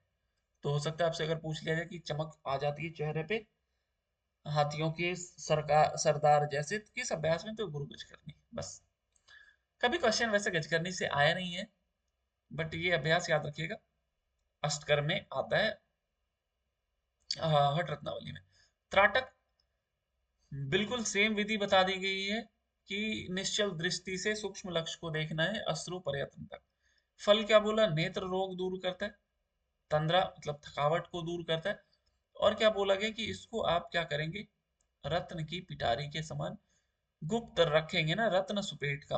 और हठ प्रदीपिका में क्या लिखा हुआ है, हार्ट का पेट। हार्ट पेट कम। यहाँ पे रत्न की पिटारी, वहां पे सोने की पिटारी, बात एक ही है, गुप्त रखना है, राइट। तो ये सारी बातें सेम हठ प्रदीपिका में। जल्दी से एक बार मुझे घेरंट संहिता के लाभ बताते हैं त्राटक के। दिव्य दृष्टि दिव्य संभवी दृष्टि, जाति खेचरी ध्रुवम। सिद्धि और शांभवी। खेचरी सिद्धि त्राटक से कर दीजिएगा प्रियंका जी, तो कैसे काम चलेगा। नहीं नहीं, नेत्र रोग शांभवी जायते ध्रुवम और दिव्य दृष्टि दिव्य दृष्टि सांभवी वो नेत्र रोग दूर करता है ना, बढ़िया। नेति से होता है खेचरी हाँ, जी। नेति से खेचरी की सिद्धि होती है।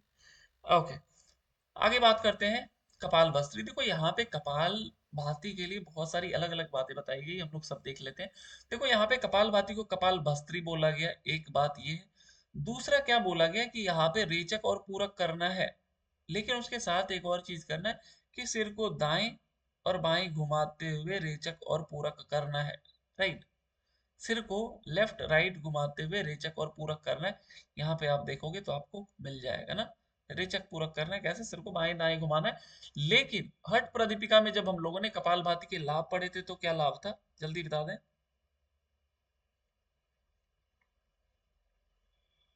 हठ कफ दोष को, कफ दोष दूर करता है। कफ दोष को दूर करता है। यहाँ पे देखो, यहाँ पे कफ के साथ पित्त फ्री में दूर कर रहा है, राइट। कफ दोषम निहंत्येव पित्त दोष जलोद्भवम, पित्त दोषों को भी दूर करता है। और क्या बोला गया है, जलोद्भवन जल जन्य ना, जो जल का जमाव हो जाता है, मतलब जल से संबंधित। बट यहाँ पे याद रखने बात जो है ना, एक कफ और एक पित्त। अब देखो क्वेश्चन कैसे घूमेगा, अगर आपको हठ प्रदीपिका पूछेगा कपालभाति तो केवल कफ दोष, अगर घेरंट संहिता पूछा तो केवल कफ दोष, लेकिन अगर हठ रत्नावली पूछा तो कफ एंड पित्त दोनों बोलोगे। जैसे अभी थोड़ी देर पहले मैं आपको किस अभ्यास में समझा रहा था, बोलिए। अभी किसी अभ्यास में कुछ ऐसा समझा रहा था मैंने ना, बस्ती में, बस्ती का सुब्बमन धोती में। तीनों में आता है। हाँ? हाँ, कप वस्त्र धोती में ना, ये वाला हाँ, हृदय धोती के तीनों में हर्द आता है सर धोती ये। है। हाँ, वस्त्र धोती हृदय में। धोती के तीनों में। हाँ, मैंने बोला कि अगर आपसे वस्त्र धोती हठ प्रदीपिका में पूछा जाएगा तो आप बोलोगे केवल कफ दोष। अगर हठ रत्नावली में पूछा जाएगा वस्त्र धोती तो केवल बोलोगे कफ दोष। लेकिन अगर आपसे घेरंड संहिता वस्त्र धोती पूछा जाएगा तो कफ एंड पित्त दोनों बताना होगा। सिमिलरली यहाँ पे अगर आपसे हठ प्रदीपिका कपालभाति पूछा जाएगा तो आप बोलोगे कफ दोष। घेरंड संहिता पूछा जाएगा कपालभाति तो कफ दोष। लेकिन अगर हठ रत्नावली पूछा जाएगा तो कफ और पित्त दोनों बताएंगे। इसमें कोई कंफ्यूजन नहीं होना चाहिए, राइट। अब देखो मजे की बात और है, यहाँ पे बहुत सारी बातें जानने योग्य। अब देखो इसका फल क्या बोला गया। तो कपाल भाती को यहाँ पे मस्तक आ, आ, मस्तक भ्रांति या फिर कपाल भस्त्री बोला गया ना। तो कपाल भस्त्री है ऊपर पे लिखा हुआ है। अब देखो इसमें क्या बोला गया कि ये कपाल की शुद्धि करती है, कपाल शोधनम, राइट। ये कपाल शोधन। अब कपाल शोधन देखो अभी बताया नहीं, मैं थोड़ा सा ब्रीफ कर देता हूँ कि हठ प्रदीपिका में, पूरे हठ प्रदीपिका में एक कपाल शोधन आपको नेति में मिला, दूसरा कहाँ मिलता है? सूर्य भेदी में सूर्य सर। भेदी। सूर्य भेदी में। लेकिन हठ रत्नावली में यहाँ तो मिलेंगी, राइट। कहाँ का? एक नेति में अभी ऊपर दिखा आपको, एक आपको सूर्य भेदी में मिलेंगी, एक आपको देखो यहाँ पे कपाल भाती में भी मिल गई, राइट। तो कपालभाति में कपाल शोधन ये हठ रत्नावली में ही बताई गई है, अन्य कहीं नहीं। कपालभाति में पित्त दोष केवल हठ रत्नावली में बताई गई है, अन्य कहीं नहीं। और साथ में ब्रह्म चक्र की शुद्धि भी बताई गई। ये क्वेश्चन आता है कि ब्रह्म चक्र की शुद्धि किसका फल बताया गया है? तो कपाल भस्त्री, हठ रत्नावली। इवन हठ रत्नावली में सारे चक्रों की शुद्धि बताई है।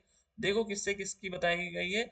तो आधार शोधनम, आधार चक्र मूलाधार की चक्र की शुद्धि किससे होती है? तो चक्कया, चक्री कर्म से। और लिंगम वज्रोली कर्मना, लिंग की शुद्धि मीन्स स्वादिष्ठान की शुद्धि। देखो डायरेक्टली स्वादिष्ठान नहीं लिखा है बट हम लोग समझ सकते हैं, राइट, कि लिंग की शुद्धि वज्रोली हो सकता है। अगर स्वादिष्ठान दे दे तो वज्रोली, अगर केवल लिंग दे दे तो चक्री और वज्रोली दोनों देगा। तो आप हमेशा वज्रोली लगाना, पहले कभी नहीं आया है बट संभावित है, राइट। तो लिंग की शुद्धि वज्रोली। और फिर क्या बोला गया? मणिपुर की नौली, हृदय की कंठ। देखो यहाँ पे हृदय चक्र का क्या बोला? कंठ चक्रम चौधौत्यख्या। अब ये कंठ धौती से हृदय, मतलब हृदय चक्र की धौती से, और कंठ स्थित चक्रों की शुद्धि होती है। तो धौती से अगर पूछा जाएगा तो आपकी एक अनाहत और एक विशुद्धि, इन दोनों चक्रों की शुद्धि हो गई। कंठ में स्थित जो चक्र है विशुद्धि, और हृदय में जो स्थित चक्र है दैट इज अनाहत। तो धौती से अनाहत और विशुद्धि दोनों की शुद्धि, सॉरी शुद्धि। अगर वज्रोली से पूछा जाए तो स्वादिष्ठान की शुद्धि, चक्री से पूछा जाए तो मूलाधार की, या आधार, आधार चक्री भी लिखा हुआ है तो आधार शोधनम, आधार चक्री बोलेंगे, राइट, मूलाधार। और ऊपर हम लोगों ने देखा मस्तक भ्रांति या कपाल भस्त्री से ब्रह्म चक्र की शुद्धि। आगे और भी बातें हैं, देखो नेति और त्राटक से आज्ञा चक्र की शुद्धि, राइट। नेति और त्राटक से आज्ञा चक्र की शुद्धि होती है। और बस्त्री और भस्त्री, ये क्वेश्चन पूछ लिया गया था, इंपॉर्टेंट, राइट, ये आया हुआ क्वेश्चन है। बस्त्री, बस्ती और भस्त्री, इनसे पूरे संपूर्ण सर्वांग शोधन, ये क्वेश्चन दिया गया था कि सर्वांग शोधन किसका फल बताया गया। तो एक बस्ती और एक भस्त्री। और ये भस्त्री देखो यहाँ पे जो लिखा हुआ है ना, भस्त्रैक कर्मणा, तो ये आप भस्त्री ही याद रखिएगा। कपाल भस्त्री को कपाल भस्त्री भी कभी कभी बोल दिया जाता है, कभी कभी भस्त्री का। हालांकि यहाँ पे जितने भी अभ्यास हैं जरूरी नहीं है वो अष्टकर्म है, क्योंकि ये देखो वज्रोली अष्टकर्म में नहीं आता है ना, वज्रोली तो अष्टकर्म में नहीं है, फिर भी इससे बताया गया स्वादिष्ठान या लिंग की शुद्धि। सिमिलरली ये भस्त्री हो सकता है भस्त्रिका ही हो, या हो सकता है कपाल भस्त्री ही हो। तो आप ये सिंपल ऐसे याद रखना कि सर्वांग शोधन किससे होगा? तो बस्ती और भस्त्री। तो भस्त्री जब आपको याद रखेगा तो क्वेश्चन की नीड के हिसाब से कभी आपको आंसर देने पड़े तो आप बहुत आराम से आंसर कर पाएंगे। इसलिए आप इसको ऐसे ही याद रखना, बस्ती और भस्त्री। उम्मीद है क्लियर हो गया होगा। अब देखो यहाँ पे कुल 6 चक्रों की चर्चा मिलती है, तो आप जरूर याद रखना ये वही 6 चक्र हैं जो आप गोरक्ष संहिता में पढ़े हैं या पढ़ोगे, राइट।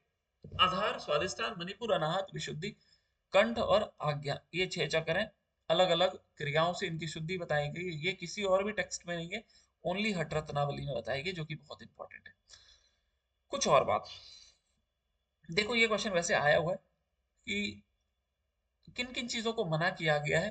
तो ये दिया गया था, अधिक उपवास, उपवास मना किया गया, अधिक शारीरिक श्रम मना किया गया, लंबी यात्रा, प्रातः स्नान, अग्नि सेवन, स्त्री संग, ये सब मना किया गया। लेकिन अगर आपसे पूछा जाएगा तो ये किन के अनुसार है, मत्स्येंद्रनाथ, गोरक्षनाथ, स्वात्माराम, आदिनाथ, तो ये गोरक्षनाथ है। बट ये मैं नहीं बताऊंगा क्योंकि ये पूछा गया। मैं आपको ये बोलूंगा कि किसने ये बताया, किन के द्वारा बताया गया कि जिस प्रकार कुछ रासायनिक क्रियाओं के द्वारा सोने की प्राप्ति की जाती है, उसी प्रकार शरीर की अशुद्धि को जलाकर स्वस्थ शरीर की प्राप्ति की जाती है। ये किनके वचन है? तो ये मत्स्येंद्र नाथ बताए हैं हट रत्नावली के अनुसार, राइट। ये स्टेटमेंट दे करके ही पूछ लिया जाएगा ये किनके द्वारा बताया गया है, तो ये मत्स्येंद्र नाथ का वचन है। गोरक्षनाथ जी ने जो बताया वो आप पहले भी पढ़े, बट ये मत्स्येंद्र नाथ वाला हट रत्नावली में हम लोगों को मिलती है। इसके अलावा यहाँ पे और कुछ भी इंपॉर्टेंट नहीं है। अभी तक हम लोगों ने यम कर लिया, नियम कर लिया, आसन कर लिया और षट कर्म कर लिया। इतनी ही चीजें भी की हैं। अभी हम लोग क्या क्या करने वाले हैं? तो प्राणायाम सबसे पहले करेंगे, जहां जहां प्राणायाम होगा। उसके बाद प्रत्याहार, धारणा, ध्यान, समाधि, मुद्रा, प्राण का स्थान, नहीं प्राण का स्थान हम लोग यहीं पे कर लेंगे, राइट। प्राण का स्थान प्राणायाम में ही, नाड़ी शुद्धि की चर्चा प्राणायाम में ही कर लेंगे। फिर प्रत्याहार, ध्यान, ध्यान, समाधि, फिर मुद्राओं की चर्चा। उसके बाद जो छोटे छोटे चीज होंगे ना, इसको भी मैं कवर करता चलूंगा। आइए हम लोग प्राणायाम की बात करते हैं। तो देखो, सबसे पहले मैं क्वेश्चन करता हूँ, फटाफट आप मैसेज टेक्स्ट बॉक्स खोल लीजिए और मुझे आंसर करते चलिएगा। टेक्स्ट बॉक्स ओपन कर लीजिए और मुझे सबसे पहले आंसर दीजिए कि योग बीज में कितने कुंभक की चर्चा मिलती है। योग बीज में, मैं यहाँ पे लिखता जाऊंगा, आप लोग मैसेज में आंसर कीजिए। योग बीज में कितने कुंभक हैं? अब उनके नाम भी मैसेज कर दो। नाम याद आ गया तो नाम मैसेज कर दें। योग बीज में जो कुंभक बताए गए उनके नाम मैसेज कीजिए। आए हुए क्वेश्चन है ये, प्रीवियस अभी अभी तो आया था जो पेपर आपने क्लेम क्लेम भी किया होगा बहुत लोगों ने। सॉरी सूर्य योग कुंडल से भले था, बट वही सेम कुंभक आपको यहाँ पे भी मिलते हैं। बढ़िया ना। सबसे पहले सूर्य भेदी, राइट, सूर्य भेदी, फिर उज्जयी, एंड देन शीतली, शीतकारी नहीं, शीतली एंड भस्त्रिका या भ्रामरी, जल्दी बताइए तो। हाँ, भस्त्रिका ना, यस भस्त्रिका। अब देखो ये चार कुंभक मिलते हैं योग बीज में। इसके बाद बात करते हैं, आप मुझे हठ प्रदीपिका में बताइए कितने कुंभक हैं, कौन कौन से हैं। हाँ नाइस ना, 8 कुंभक। नाम भी मैसेज कर दीजिए शॉर्ट में।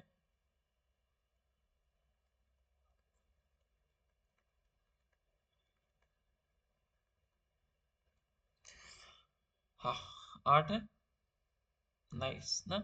सभी लोग, मैं 10-15 सेकंड वेट कर लेता हूँ।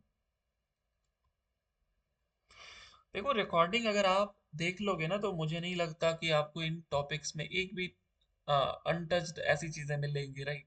हम लोग थॉरोली यूनिट 5 में यम, नियम, आसन, षटकर्म, षटकर्म से अगर कोई क्वेश्चन आएगा ना, तो उनके अलावा कुछ भी नहीं आएगा। अगर आपको लगता है षटकर्म से क्वेश्चन नहीं बनते हैं, आप आज की क्लास को देखना और कल के लास्ट के 10 मिनट देखना, एक क्वेश्चन भी आपका षटकर्म से नहीं छूटेगा। आसन के क्वेश्चन गलत होते हैं, पूरी वीडियो को देख लेना। पहला जो कल क्लास था, एक भी क्वेश्चन नहीं छूटेगा। बढ़िया ना। देखो यहाँ पे ना हट प्रदीपिका में सूर्य भेदी, उज्जाई, शीतकारी, शीतली, भस्त्रिका, भ्रामरी, मूर्छा एंड प्लाविनी, ये 8 कुंभक बताए गए। घेरंड संहिता में कितने कुंभक हैं, संख्या बताइए। नाम में नाम भी कर ही दीजिए मैसेज, थोड़ी प्रैक्टिस आपकी भी हो जाएगी। यस, घेरंड संहिता में भी 8 बताए गए, कौन कौन से हैं?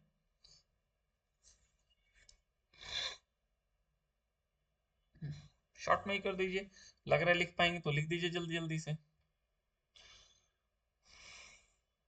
यस नाइस, मैं वेट कर रहा हूँ ना, 15-20 सेकंड वेट कर रहा हूँ। आप लोग आंसर कर दीजिए ना, बहुत लोग आंसर नहीं कर रहे हैं। गोपाल जी हो गए, अनिल जी हो गई, वैशाली जी हो गई, अमिता जी।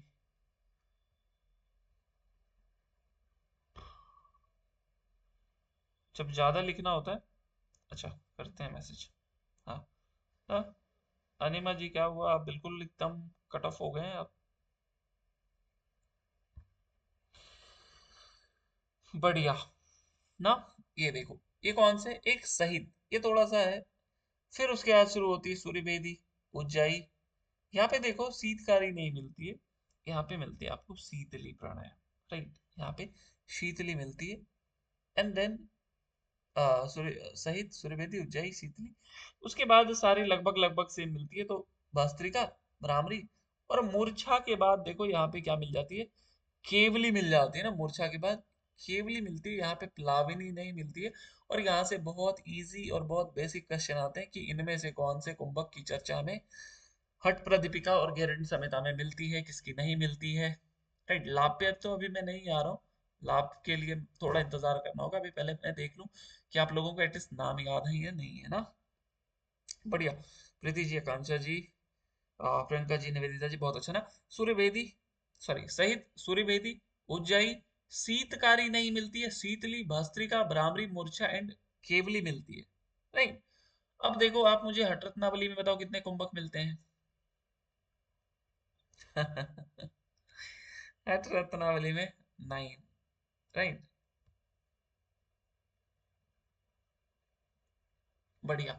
अब देखो यहाँ पे ये 9 में ना आप देख लो कौन कौन से कुंभक ना हट प्रदीपिका के हैं, कौन कौन से घेरंड संहिता के हैं। आप उनके नाम भी मैसेज कर दो, तब तक मैं इसको लिखता हूँ यहाँ पे। क्या सहित कुंभक मिलती है यहाँ पे, मैसेज कीजिए जल्दी जल्दी।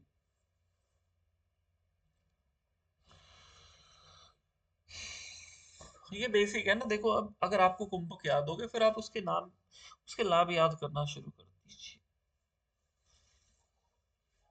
ये यहाँ से ज्यादातर क्वेश्चन आते हैं ऐसे इजी इजी क्वेश्चन ही रहते हैं, बहुत ज्यादा डिफिकल्ट नहीं होता है। अगर आपको यहाँ पे मैं जितने भी क्वेश्चन कर रहा हूँ ना, अगर आप मान लो 60% भी आंसर कर पा रहे हैं तो बहुत है, बहुत ज्यादा है। उतनी शायद आपको जरूरत भी नहीं पड़े। ओके, आइए शुरू करते हैं। क्या लिखा हुआ है यहाँ पे, इनका आंसर नहीं आया। निवेदिता जी, बस इतना शॉर्ट लिखेंगे तो कैसे चलेगा। देखिए यहाँ पे हम लोग क्या देखते हैं, एक आपकी मिलती है सूर्यवेदी, एक उज्जयी, एक शीतकारी, एक शीतली, एक भस्त्रिका, एक भ्रामरी। अब देखो यहाँ पे ना खेला शुरू होता है, कितने हो गए, 3 और 3 6। अब यहाँ से आगे क्या बढ़ती है देखो, भस्त्रिका, भ्रामरी। अब मूर्छा यहाँ पे है,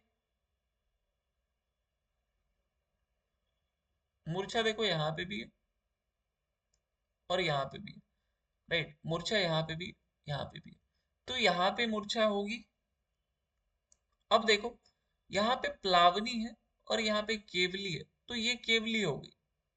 राइट, ये केवली हो गई। अब लास्ट में एक आ जाती है, इसको बोलते हैं भुजंग करनी। राइट, ये हो गई आपकी 9 कुंभक, सूर्यवेदी, उज्जयी, शीतकारी, शीतली, भस्त्रिका, भ्रामरी, मूर्छा एंड केवली। एंड आप इसको याद ऐसे रखना, 8+1 कुंभक।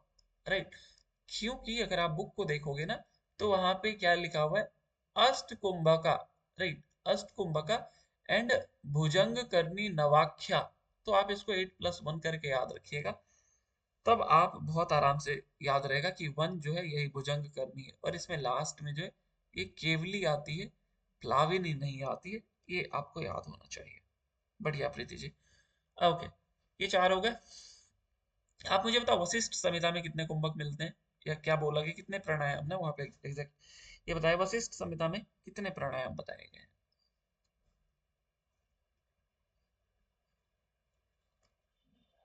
सभी लोग, यस, 3 ना। और वो क्या है, 3 प्राणायाम क्या बताए गए हैं। राइट, एक है रेचक, आई मीन पूरक, रेचक, कुंभक, इसी को बोल दिया 3 प्राणायाम। राइट, हाँ, पूरक, रेचक, कुंभक। बढ़िया। अब आप मुझे बताओ एसएसपी में, एसएसपी में और कौन कौन से 4 है ये भी आप बता दीजिए। हाँ, बढ़िया ना। एक तो ये हो गया पूरक, रेचक, कुंभक, और एक संघटक। ये संगठन, और इसको एक और ने नाम दिया है मेलन। राइट, संगठन या मेलन।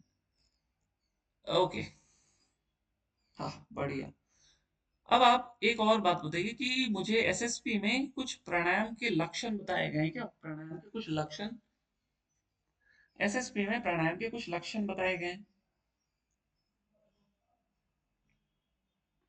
एसएसपी में सिद्ध सिद्धांत पद्धति में प्राणायाम के बारे में क्या बातें बताई गई है, बताइए तुम जरा।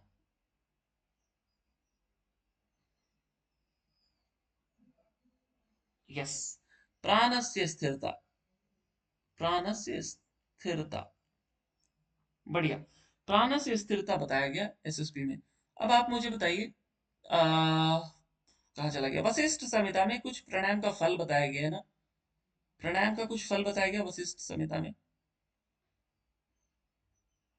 वशिष्ठ संहिता में प्राणायाम का कुछ फल बताया गया।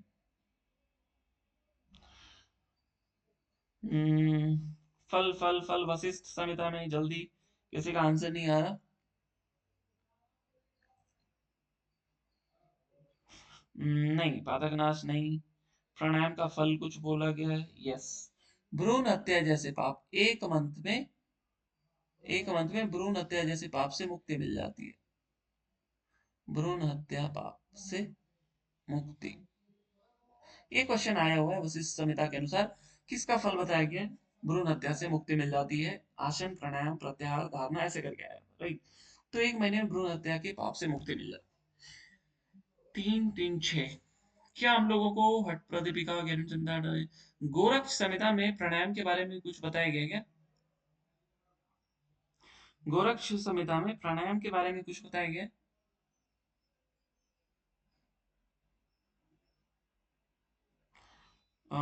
चलो ठीक है, ठीक है, पातकनाश प्राणायाम है ना, पातकिन पाप, पापनाश पातकनाश।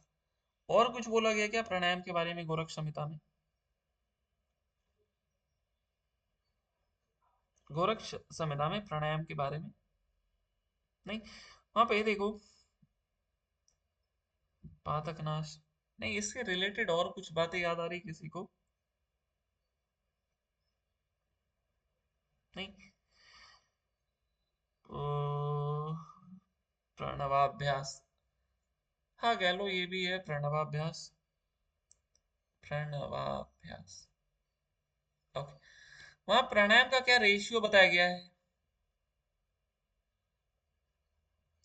हाँ ना, संसार सागर से पार होने की युक्ति है, और जो रेशियो है ना ये देखो 12 16 10, यस, 12 16 10 बताया गया।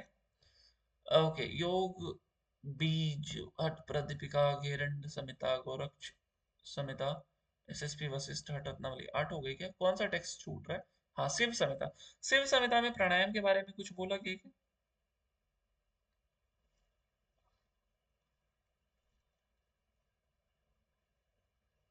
शिव संहिता में प्राणायाम के बारे में कुछ बातें याद आ रही है किसी को।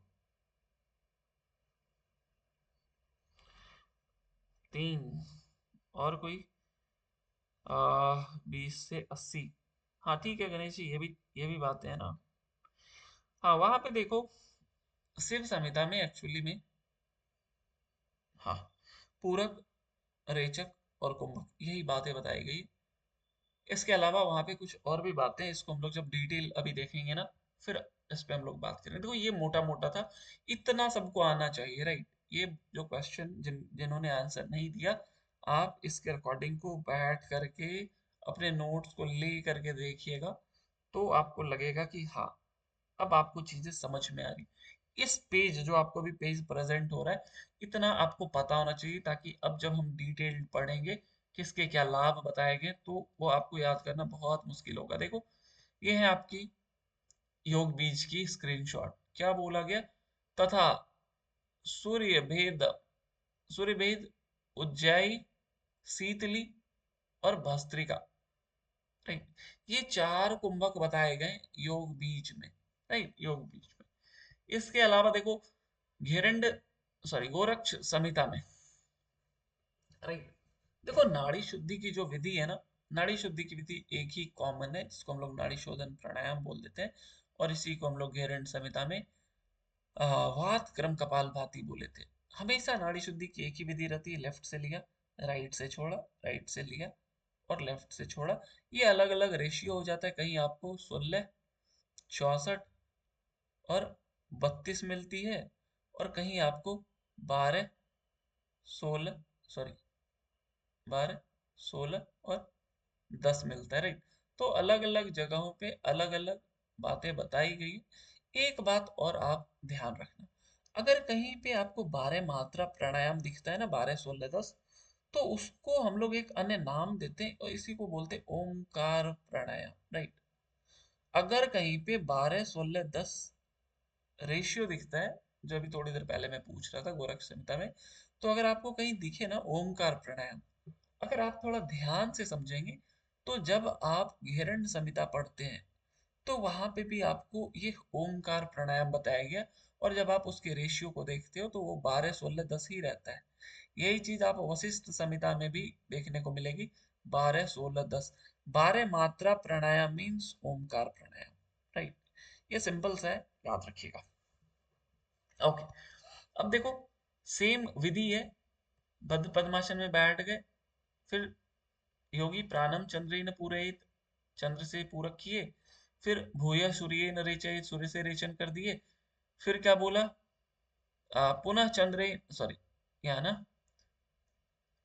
पूरयेत उत्तरम सनय ना, उत्तरम मीन्स उधर से ना, लेफ्ट तरफ से, और फिर क्या बोला, पुनः चंद्रेन रेचयेत, सॉरी एक सेकेंड, यहाँ से ना दक्षिणे श्वास आकृष्य ना, राइट से लिया, और फिर पूरयेद उत्तरम सनय, फिर उत्तर से लेफ्ट से छोड़ देंगे, राइट। और फिर लेफ्ट से लिया, फिर राइट से छोड़ा, तो यही चीजें चलती रहती है। इसी को हम लोग नाड़ी शोधन प्राणायाम बोलते हैं, नाड़ी शुद्धि बोलते हैं। अब देखो यहाँ पे ना कुछ समय बताया जाता है अलग अलग टेक्स्ट के अनुसार। अब यहीं पे मैं लिख देता हूँ, आप मुझे बताते चलना, अलग पेन से लिखता हूँ ताकि आपको, जिनको पता नहीं है उनको पता चल जाए। ओके, देखो हठ प्रदीपिका में नाड़ी शुद्धि का एक समय बताया गया। कितना समय बताया गया, मैसेज कीजिए, कितने समय में नाड़ी शुद्धि होती? 3+1 नहीं बोलेंगे, 3 माह से थोड़ा ज्यादा, 3 मंथ में नाड़ी शुद्धि होती हठ प्रदीपिका के अनुसार। देखो प्राणायाम कब सिद्ध होगा, जब नाड़ी शुद्धि होगी। नाड़ी शुद्ध नहीं होगी तो आपके प्राणायाम कभी सिद्ध नहीं होंगे। तो नाड़ी शुद्धि अलग चीज है, हठ सिद्धि अलग चीज है ना, दोनों दो चीज है, ये आपको पता होना चाहिए। यस, 3 मंथ में नाड़ी शुद्धि हो जाती है हठ प्रदीपिका के अनुसार। घेरंड संहिता में ऐसा कुछ टाइम नहीं बोला गया, हठ रत्नावली में कुछ टाइम बोला गया। कितना टाइम बताया गया?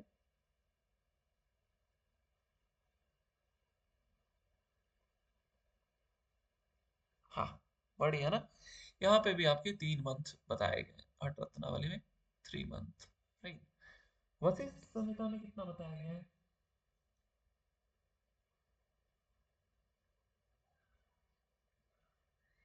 वशिष्ठ संहिता, यस, 3 महीने, 3 4 महीने या 3 4 साल ना, 3 4 मंथ या ईयर, ऐसे करके ही बताया। अभी मैं दिखाऊंगा आप लोगों को, राइट। 3 4 महीने या 3 4 साल, यही बातें बताई गई।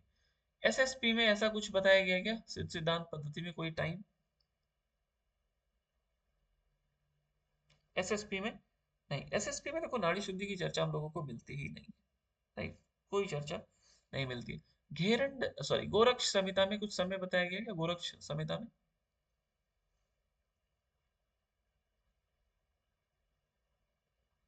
बढ़िया ना। हाँ, यहाँ पे भी आपके 3 मंथ बताए गए, गोरक्ष संहिता में 3 मंथ। और शिव संहिता में कितना बताया गया? शिव संहिता में 2 मंथ बताया गया। अब देखो अलग अलग नाड़ी शुद्धि होती है ना, उसके कुछ चिन्ह है, तो यहाँ पे जगह नहीं बचा है, तो मैं आपको साथ साथ दिखाता चलूंगा क्या क्या बातें बताई गई है। इसका आप स्क्रीनशॉट लेते चलिएगा तो अच्छा होगा। देखो ये है आपकी गोरक्ष संहिता। गोरक्ष संहिता में क्या बोला, मास त्रय ऊर्ध्व, 3 माह से थोड़ा ज्यादा में नाड़ी शुद्धि हो जाती है। अब इसका क्या फल बोला गया या इसके चिन्ह बोले गए हैं, इसके क्या लक्षण बोले गए, एक ही बात है, चिन्ह बोलिए, लक्षण बोलिए, फल बोलिए, राइट। ऐसी ऐसी चीजें प्रकट होती हैं। तो क्या बातें बोली गई, यथेष्ट धारण वायु, आप इच्छा अनुसार श्वास रोक सकेंगे, अनलस्य प्रदीपन कम, आपकी जठराग्नि बढ़ेगी। फिर बोला नादादि व्यक्ति, नाद की अनुभूति होगी, और आरोग्यम आरोग्यता जायते नाड़ी शोधने, नाड़ी शोधन के पश्चात क्या होगा, आप इच्छा अनुसार श्वास रोक सकेंगे, आपकी जठराग्नि प्रदीप्त होगी, आपको नाद की अनुभूति होगी और आपकी आरोग्यता। जल्दी से आप मुझे बताइए, हठ प्रदीपिका में एक किसी आसन का फल आरोग्यता बताया गया था। मैसेज कीजिए जल्दी से, किसी एक आसन का फल पश्चिमोत्तानासन। पश्चिमोत्तानासन। पश्चिमोत्तान। पश्चिमोत्तानासन में आरोग्यता बताई गई थी। तो ये चार जो आप देख रहे हो ना, ये यथेष्ट धारण वायु अनलस प्रदीपकम नादादिव्यक्ति आरोग्यम, ये गोरख संहिता के अनुसार नाड़ी शुद्धि के चिन्ह है। सिमिलरली हम लोग बात करते हैं, अगर चलो मैं लिख देता हूँ पेज निकाल करके ना,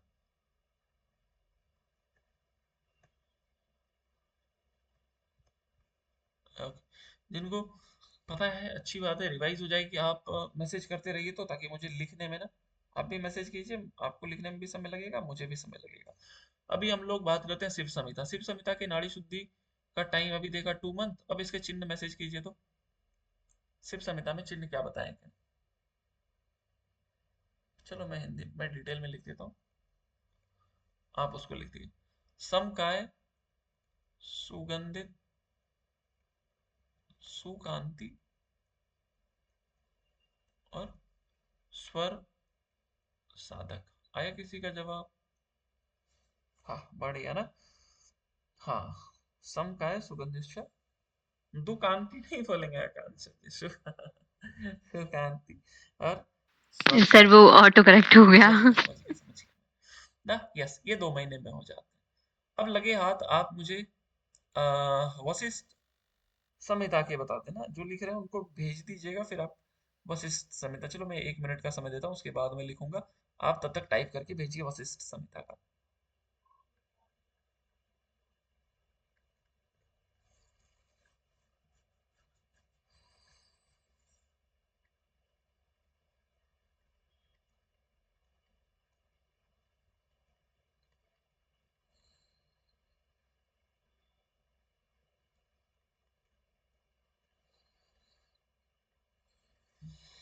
बढ़िया ना।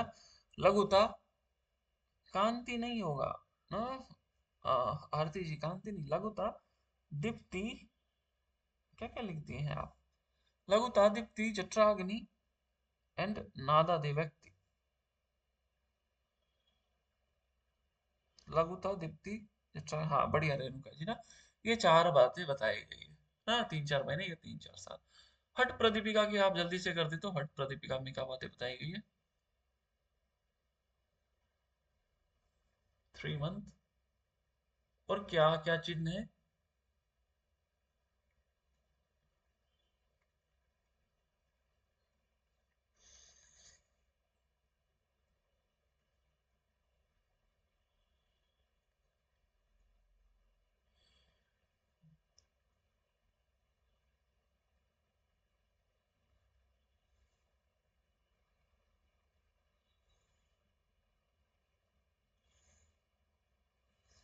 बढ़िया।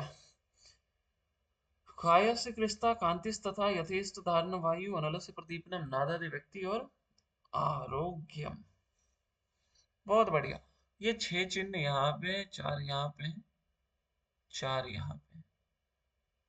शिव संहिता, वशिष्ठ संहिता, हठ प्रदीपिका, गोरक्ष संहिता का देख लिया। देखो गोरक्ष संहिता में जो है ना, ये 4 ही है।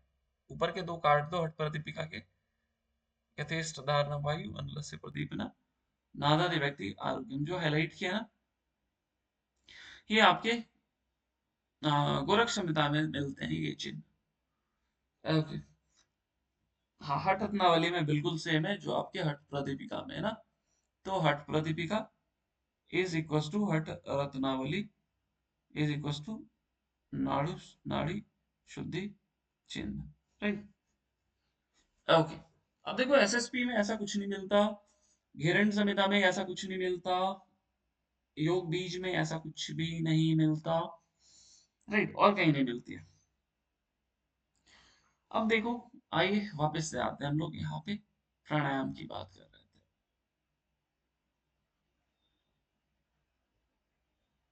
हाँ, यहाँ पे देखिए, ये जो बातें बताई गई है ना, 12 मात्रा युक्त प्राणायाम, राइट, ये 3 प्रकार का होता है। तो ये 3 प्रकार का कैसे होगा? तो 12 16 10 हुआ ना, 12 16 10, इसी को डबल कर दो तो 24 32 20, और इसी को ट्रिपल कर दो तो 36 48 और 30। इसी को बोलते हैं 3 मात्रा। ये 12 मात्रा हो गया, और ये एक प्रकार हो गया। ये 12 मात्रा प्राणायाम दूसरा प्रकार हो गया, और ये 12 मात्रा प्राणायाम 3 प्रकार का होता है। यही होती है आपकी 12 मात्रा युक्त प्राणायाम। अब आगे बात करते हैं हम लोग। ये देखो है ना त्रिविध प्राणायाम, और यही जो है ना 12 16 10, देखो यार बहुत क्लियर कट लिख दिया कि पूरक में 12 मात्रा, फिर हाँ पूरक में 12, कुंभक में 16 और रेचक में 10, यही प्राणायाम अधम है। राइट, यही प्राणायाम अधम है। और यही क्या है? ओमकार प्राणायाम स उच्यते, यही ओमकार प्राणायाम है। तो ओमकार प्राणायाम जहां कहीं भी आएंगे ना, तो उसमें 12 16 10 रेशियो मिलेगा। ये ध्यान रखना आपको। हो सकता है आपको ओमकार प्राणायाम दे करके इसका डबल ट्रिपल 16 64 32 भी दे दे, तो भी आप यही ध्यान रखना है ना। ओके, आगे बात करते हैं। देखो यहाँ पे क्या बोला गया है। अच्छा, और कुछ बातें नहीं है यहाँ पे ना। अब देखो ये बात, हम लोग जब नाड़ी शुद्धि की चर्चा करते हैं घेरंड संहिता में, तो वहां पे कोई समय नहीं दिया है, लेकिन नाड़ी शुद्धि के प्रकार भले बताए गए। क्या क्या प्रकार हैं? आप मैसेज कीजिए तो। घेरंड संहिता के अनुसार नाड़ी शुद्धि के क्या क्या प्रकार बताए गए?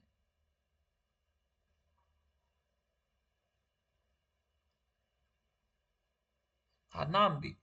कितने प्रकार हैं और क्या नाम है?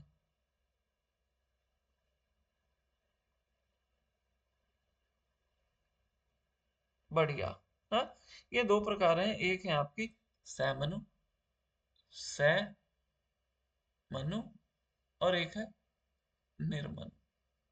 राइट।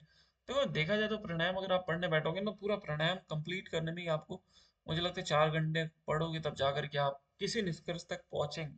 प्राणायाम टॉपिक ऐसा है कि वो हर एक टेक्स्ट में मिलेगा, और उसको पढ़ने बैठोगे तो 2 3 घंटे तो बहुत आराम से आपके लगेंगे। सैमनु निर्मनु, सैमनु में हम लोग देखो स है मीन्स साथ साथ, निर्मनु मीन्स साथ नहीं।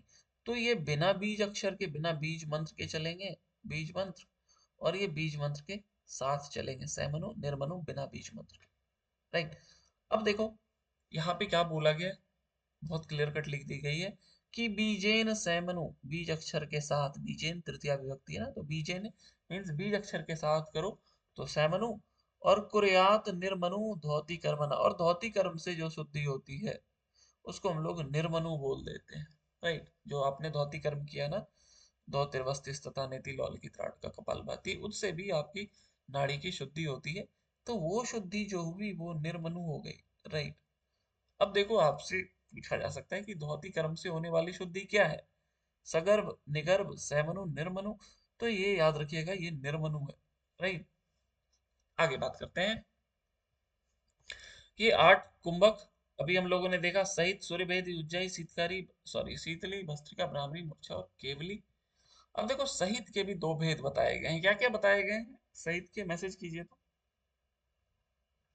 घेरंड संहिता में सहित के 2 भेद बताए गए हैं। कौन कौन से?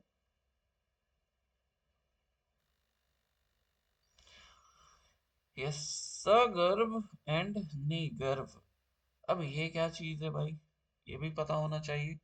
सगर और निगर्भ में क्या अंतर है? हाँ, तब तो मजा आएगा। आइए देखते हैं क्या अंतर है।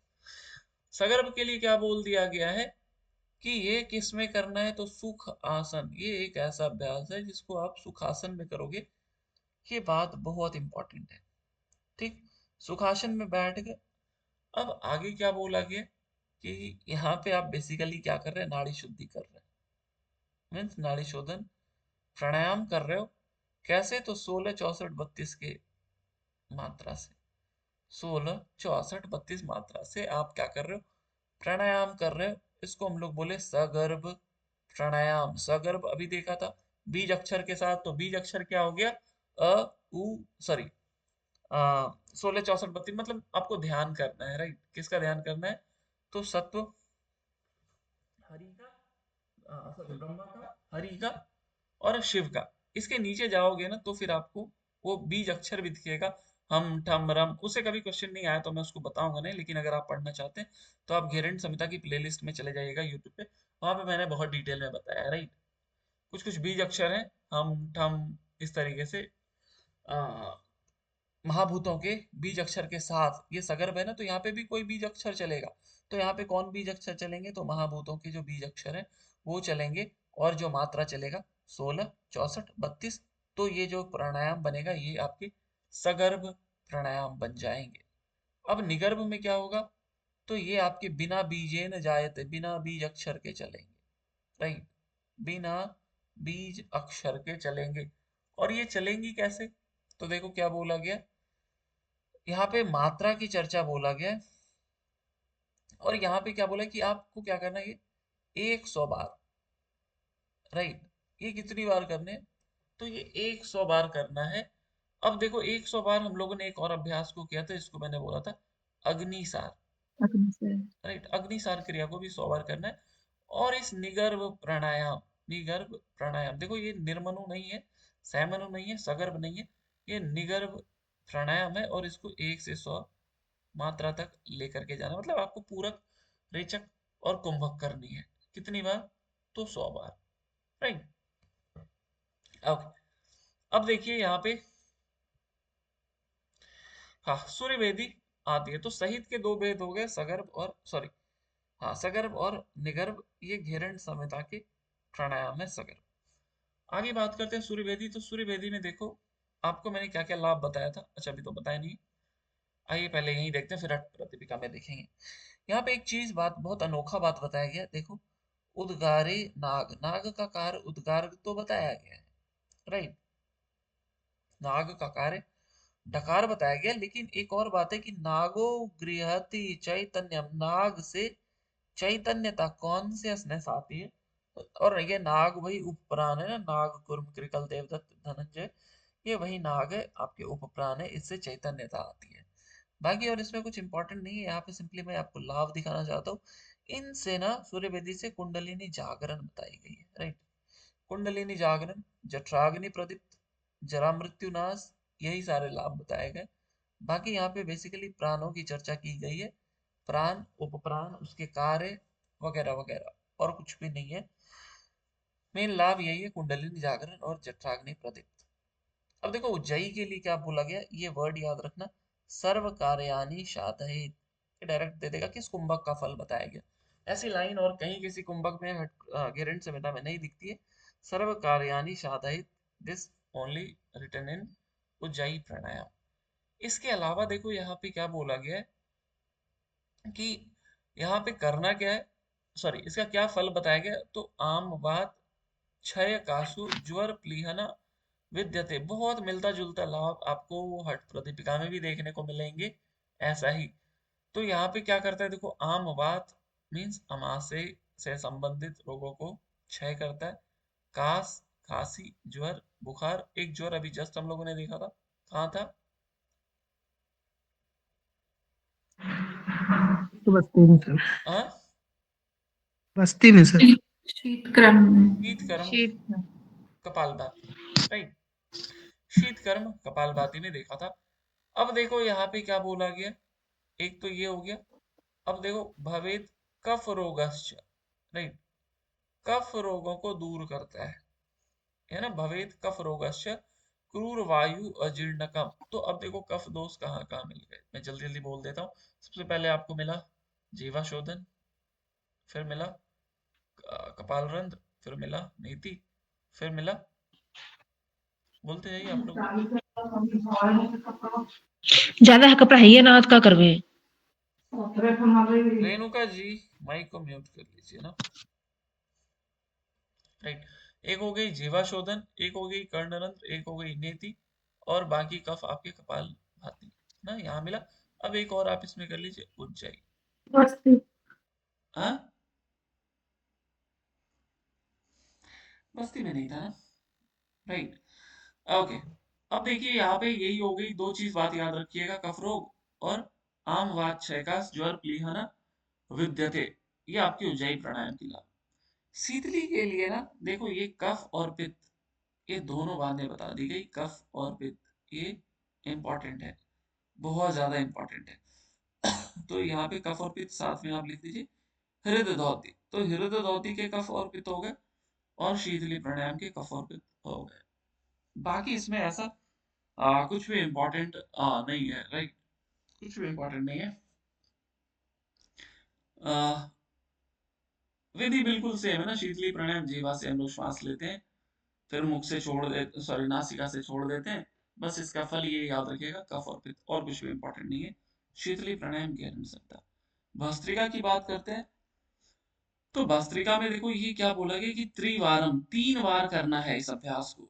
और कितनी कितनी, तो विंशति वारम, मतलब श्वास पूरक और रेचक किया, कितनी बार किया, 20 बार, फिर रिलैक्स किया, फिर 20 बार पूरक रेचक किया, फिर रिलैक्स किया, और फिर पूरक रेचक किया, मतलब 20 20 20 करके 3 बार की, 3 राउंड विंशति वारम, यही हो गई भस्त्रिका प्राणायाम। अब इसका फल क्या बोला, नचा रोगो नचा क्लेशा आरोग्यम च दिने दिने। ये भस्त्रिका कुंभक का बताया गया कि ना रोग होंगे, ना क्लेश होंगे, और दिन प्रतिदिन आरोग्यता बढ़ती जाएगी, और कुछ भी नहीं। बस ये 20 बार और 3 बार याद रखिएगा, इंपॉर्टेंट है। ओके, भ्रामरी के लिए देखो 2-4 बातें याद रखना है आपको। यहाँ एक सीक्वेंस जो कभी नहीं पूछा गया लेकिन बहुत क्लियर कट लिखा है, देखो, प्रथमम झिल्लिका नादम, पहले झिल्लिका का नाद अनुभूति होती, फिर वंशी का, फिर मेघ झरझर और भ्रमरी, एंड देन घंटा कास्यम तुरी भेरी मृदंग आदि, राइट। तो यहाँ पे जो ये सीक्वेंस है ना, ये आपको बिल्कुल याद होना चाहिए। आपसे हो सकता है पूछ लिया जाएगा। भ्रामरी में जो नाद की अनुभूति होती है ना, नादानुसंधान से तो बहुत बार क्वेश्चन आया हुआ है प्रदीपिका के अनुसार, राइट। लेकिन यहां से क्वेश्चन नहीं आए हैं, तो आप इसको जरूर कर लेना। ये सीक्वेंस आप याद कर लीजिएगा, बहुत इंपॉर्टेंट है। इसके अलावा देखो यहाँ पे ना एक क्रम बताया गया, क्या बोला गया, तो जब ध्यान और तप और गान, राइट। अब यहाँ पे क्या बोला गया कि ये जब से ध्यान जो है ना 8 गुना श्रेष्ठ है, ध्यान से तप 8 गुना श्रेष्ठ है, और तप से गान 8 गुना श्रेष्ठ है, राइट। ये ठीक वैसा ही है जैसे उच्च उपांशु और मानस पढ़ा था ना, इससे कितना गुना था, जल्दी बताएं। 1000। अच्छा, 1000 गुना। दोनों 1000 गुना श्रेष्ठ था ना, राइट। इससे ये 1000 और इससे ये 1000। यहाँ पे क्या है, जब ध्यान तप और गान, इसका श्रेष्ठता का क्रम भी आप याद रखेंगे, और ये 8-8 गुना श्रेष्ठ है, ये भी आपको याद होना चाहिए, बहुत इंपॉर्टेंट है। ओके, आगे बात करते हैं मूर्छा प्राणायाम। तो इसके लिए बस ये लाइन आप याद रखिएगा कि इसमें आनंद की अनुभूति होती, सुख की अनुभूति होती, और दृष्टि भ्रूमध्य होती है, राइट। सुखेन कुंभकम कृत्वा, सुखपूर्वक कुंभक करके, मनश्च भ्रुवोरंतरम, ना मन को भ्रूमध्य में लगाने की बात की जाती है किस प्राणायाम में, मन को भ्रूमध्य में, तो मूर्छा प्राणायाम। इसका फल क्या बोला, योग की योगानंदो जायते ध्रुवम। ये तो आप ये लाइन आप डायरेक्टली याद कर लीजिएगा किससे संबंधित है, तो मूर्छा प्राणायाम। और यहाँ पे कुछ भी इंपॉर्टेंट नहीं है, राइट। मूर्छा प्राणायाम में बस यही 2 बातें इंपॉर्टेंट है, और कुछ भी नहीं। ओके, केवली में देखो, केवली में ना एक अनोखा बात बताया गया, इससे मैंने टेस्ट में क्वेश्चन वैसे दिया भी था, कि यहाँ पे क्या बोला गया है कि गायन में, राइट, गायन में जो आपकी प्राण की गति होती है वो 16 अंगुल होती है, भोजन में 20 अंगुल होती है, 24 अंगुल पंथे, चलते चलते वक्त पंथे, निद्रा के समय 30 अंगुल, फिर मैथुन 36 अंगुल, और व्यायाम में उससे अधिक, किससे अधिक, तो 36 से अधिक। तो यहाँ से आपको ये दे करके इधर प्राणों की गति दे करके आपसे फिर मैच द फॉलोइंग बिल्कुल पूछा जा सकता है, बहुत इंपॉर्टेंट है, ध्यान रखिएगा। इतना ही है ना ये केवली प्राणायाम, राइट। ये आपकी घेरंड संहिता में होगी। ओके, अब देखो प्राणों के स्थान आप वशिष्ठ संहिता से अच्छे से कर लेना। वशिष्ठ संहिता से प्राणों के स्थान बहुत पूछे जाते हैं, अगर आप याद नहीं रहेगा। वशिष्ठ संहिता के अनुसार संपूर्ण शरीर में कौन सा प्राण बताया गया, बताइए।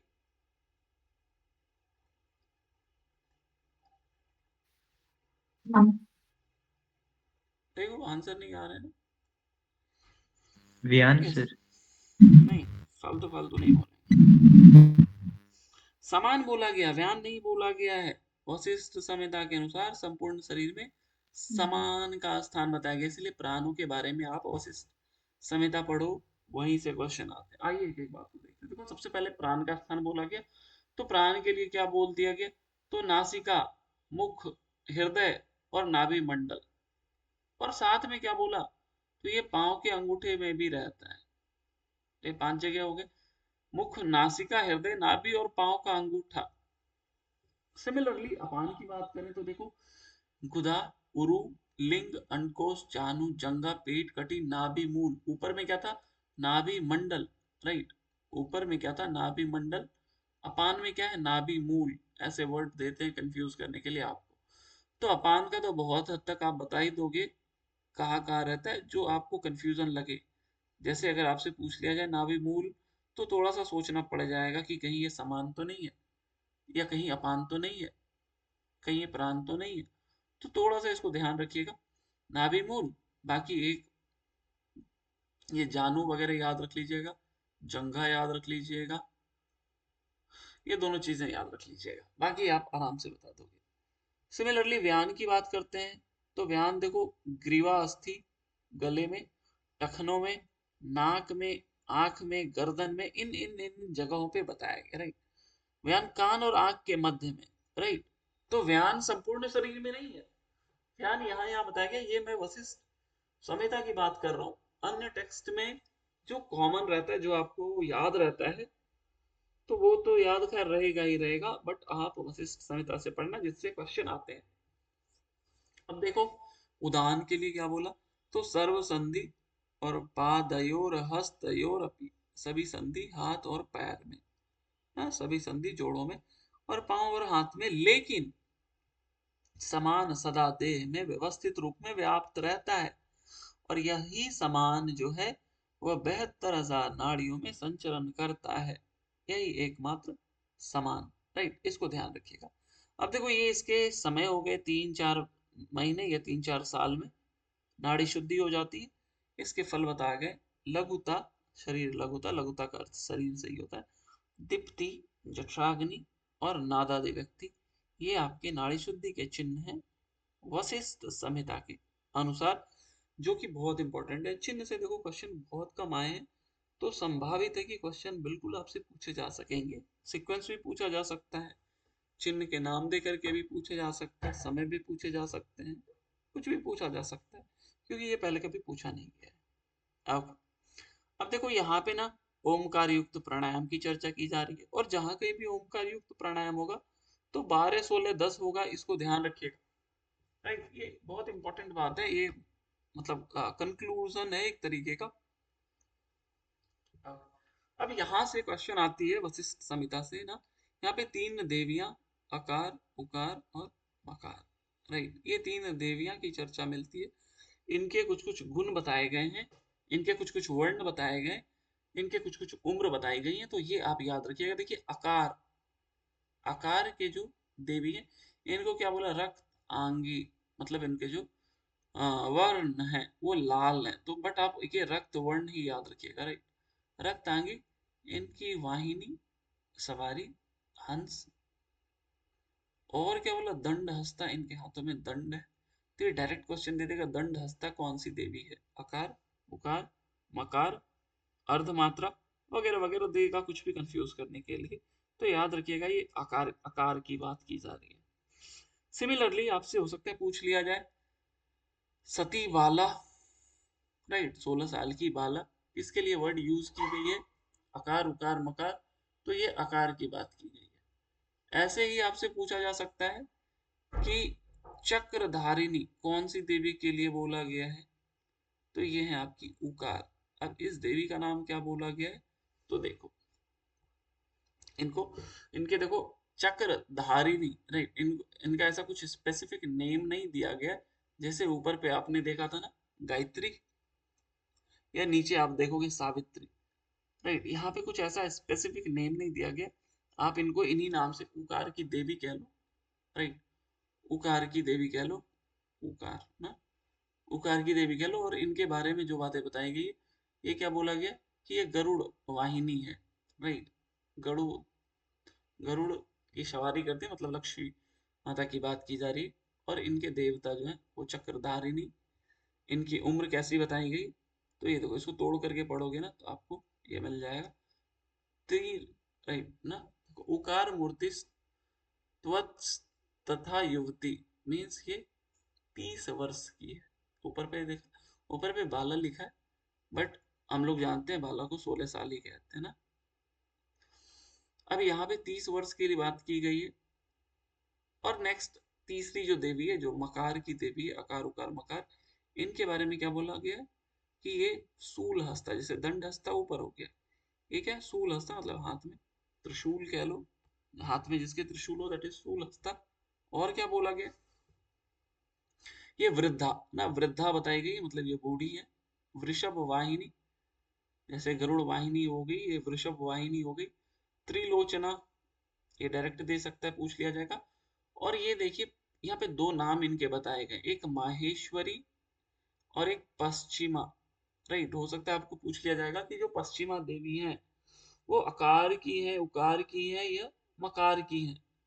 और इनके एक और नाम है, एक है सरस्वती, राइट, ये है सरस्वती। तो ये तीन चीजें याद रखिएगा, आकार उकार मकार। अब यहाँ पे देखो, ये जो देवियां हैं, इनके जो वर्ण हैं, इनके जो गुण हैं, इनके जो वाहन है, इनके हाथ में जो अस्त्र है, ये सारी चीजें याद रखिएगा। यहाँ से बहुत डिटेल्ड कभी क्वेश्चन आया नहीं है, बट हो सकता है आपसे पूछ लिया जाए। काफी इंपॉर्टेंट टॉपिक है, क्योंकि ये प्राणायाम है ना, प्राणायाम जहाँ कहीं भी होंगे वो इंपॉर्टेंट ही होंगे। अब इसी में क्या बोल दिया गया कि ये वशिष्ठ संहिता की कटिंग है कि एक माह में भ्रूण हत्या जैसे पापों से आप मुक्त हो जाते हो।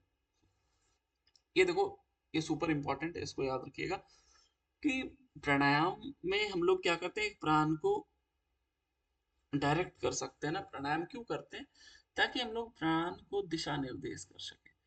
तो उसके अलावा भी कोई माध्यम है क्या जिसमें प्राणों को हम लोग बस में कर सकते हैं, तो ये बहुत इंपॉर्टेंट है कि पाँव के अंगूठे में, नाभि में और नासिका के अग्रभाग में अगर आप प्राण को धारण करते हैं तो आप उसको बहुत आराम से वश में कर सकते हैं। ये वशिष्ठ संहिता कहता है। ये प्राणायाम के अलावा ना, प्राणायाम में जैसे ना, हम लोग प्राणायाम क्यों करते हैं, केवल कुंभक की प्राप्ति के लिए, और उसके बाद फिर उस प्राण को अपने इच्छा अनुसार मोड़ सके, उसको दिशा दे सके, मतलब वो ऊपर की ओर गमन कर सके।